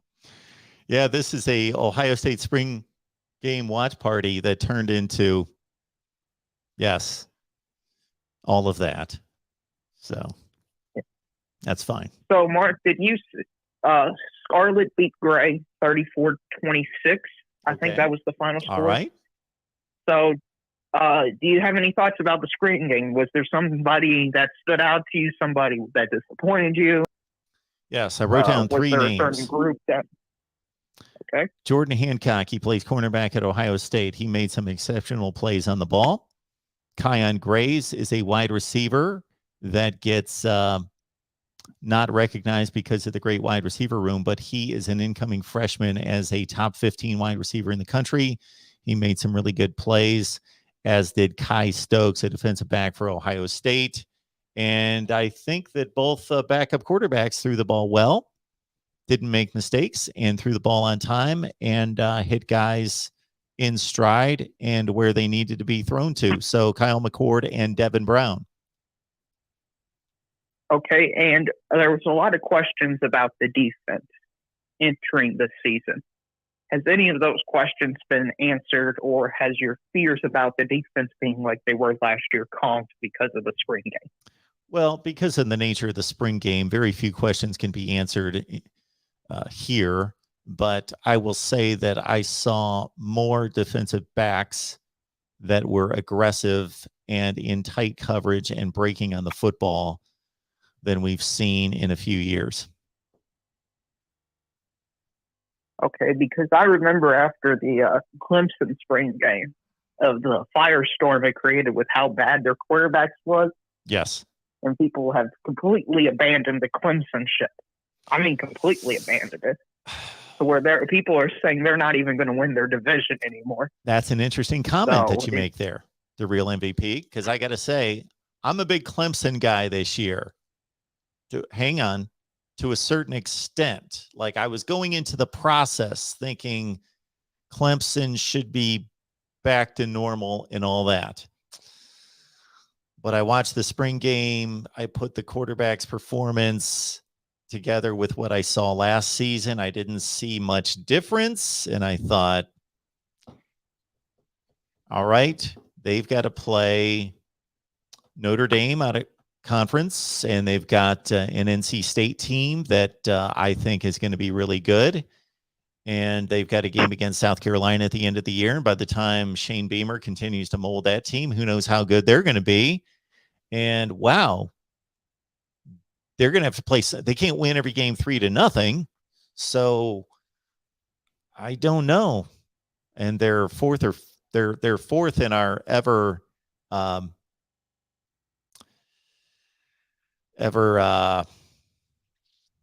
ready and certainly the bastion of statistical certainty, the FPI, number 4 in the country.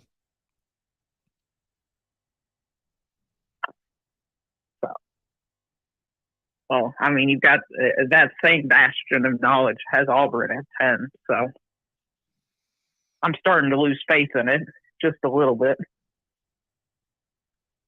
The all-knowing FPI. I did a long time ago.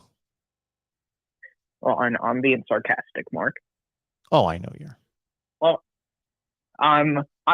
so I've been watching the Georgia Miami spring game. Yes. For the Georgia one, are you going to do like post games on all the spring games on your other channels? I'm going to do the best I can.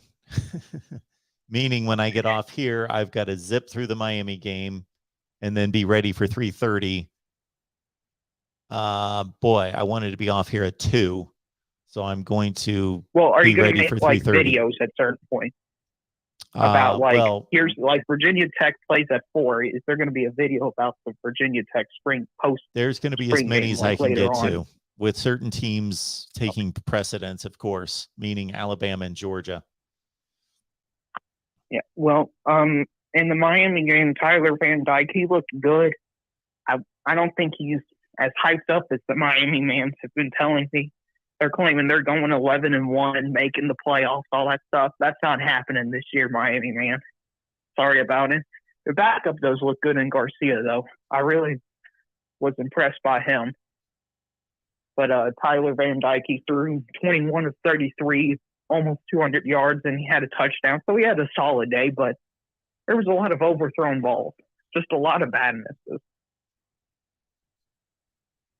Okay. And in the Georgia spring game, Carson Beck is the number 2 option, assuming Stetson Bennett is still number 1. As he should be. All right, man. Oh. I appreciate the call. Well, that's all I got. Okay. Yeah. Can't wait to watch the Miami post-game show at 3:30. Okay.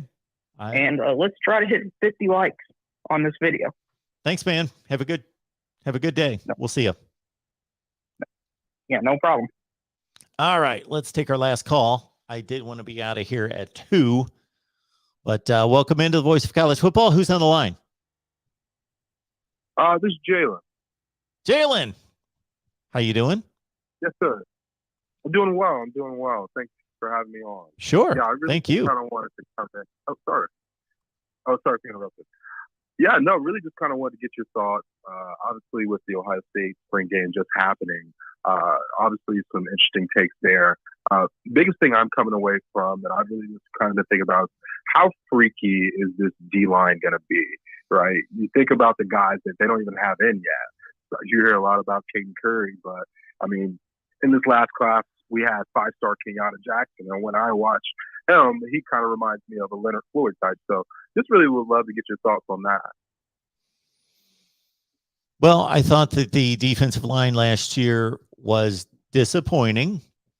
I thought that Zach Harrison showed us a flash with that enormous play against Minnesota in week 1. And then, we didn't see those kind of game-changing plays later. And as I mentioned to somebody earlier, maybe it was to a caller, maybe it was to just watching the game, that I think that many of us, including myself at one point until I caught myself, put too much pressure, too much expectation on JTT and Jack Sawyer to come in and immediately be superstars. That's too much to place on any incoming freshman. And so their jump from last season to this season could be astronomical. So, and it just goes on and on from there. Tyleik Williams played extremely well in bursts last year, and we didn't see much of him late in the season for a number of reasons. But man, when he got his shot, he was in the backfield a lot. And so there's just it's the reason you recruit in waves and bring in just waves and waves of great players at one position, and especially defensive line where you want to rotate, is that you can get that talent and the energy and the freshness of a guy only playing 25 or 30 plays instead of 65 or 70 plays. And in the fourth quarter, you've got an extremely talented group out there that's still fresh, and that's what they're going to have. Yeah, no, that definitely makes sense. And then I guess a follow-up question is, I know I try to be conscious of not making broad, sweeping generalizations. Do you feel like this is a make-or-break year for Ohio State in regards to taking – I know I guess it's hard when you're always trying to hold things to like the Saban standard, but I do think Ohio State is a program that has the resources and kind of the lineage and the recruiting power to kind of be a perennial national champion. Obviously, with a lot of the scheduling from the early years of the college football playoff kicking in this year, just indicative by a lot of really, really good early scheduled games. Do you think, like, moving into this next period of time, that this year is really integral to Ohio State taking the next step? And I say that with a grain of salt. It's like, what's the next step when you're winning 10 and 11 games every year? I mean, last year being the first year you haven't won your conference in 5+ years. So, what are your thoughts on that? I know that's kind of a long-winded question. Well, my thought is basically that certainly it's not any kind of window closing, but they've hit on a quarterback in C.J. Stroud. Well, they've hit on 3 consecutive quarterbacks. But at the same time, if you take, let's say, the recruiting rankings of the top 5 quarterbacks in the nation any given year and look to see how many of them really turn out to be superstars, it's still a pretty low percentage. Therefore, they've hit on a guy that's arguably the best quarterback in the country, and they're going to have him for one more year. So that's certainly an opportunity that should not be wasted. And they've got Michigan at home this year. They've got a very light road schedule of Penn State and Michigan State are pretty much the only 2 threats on the road. And so, no, it's not a make or break year, but it's certainly a year of opportunity for a number of reasons that's slightly different than other years. I mean, yeah, I think that's a great way to put it. Just more along the lines of kind of what I was getting at. Well, kind of my thought processes with NIL and transfer portal. It's taken a lot for the higher end programs to kind of build that depth. I know I watch a lot of podcasts, and so you kind of got to be privy to what depth looks like in the modern day of college football. And so that's kind of what I was kind of getting at. But that's kind of all I have to ask. I definitely appreciate you for taking my call. Well, I appreciate the call. Thanks for calling in, and call back anytime. All right. Thank you. So that is the Ohio State spring game. And we appreciate everyone being here. And as I've noticed a few times, or mentioned a few times, yeah, we'll get it. Mentioned a few times. I wanted to be off here at 2:00 so I could rewind this Miami spring game, see as much as possible. I'm going to be whipping through the plays and whipping through the commercials to see it by 3:30 because we're going to be live on the Miami channel at 3:30 Eastern, and we will see you then.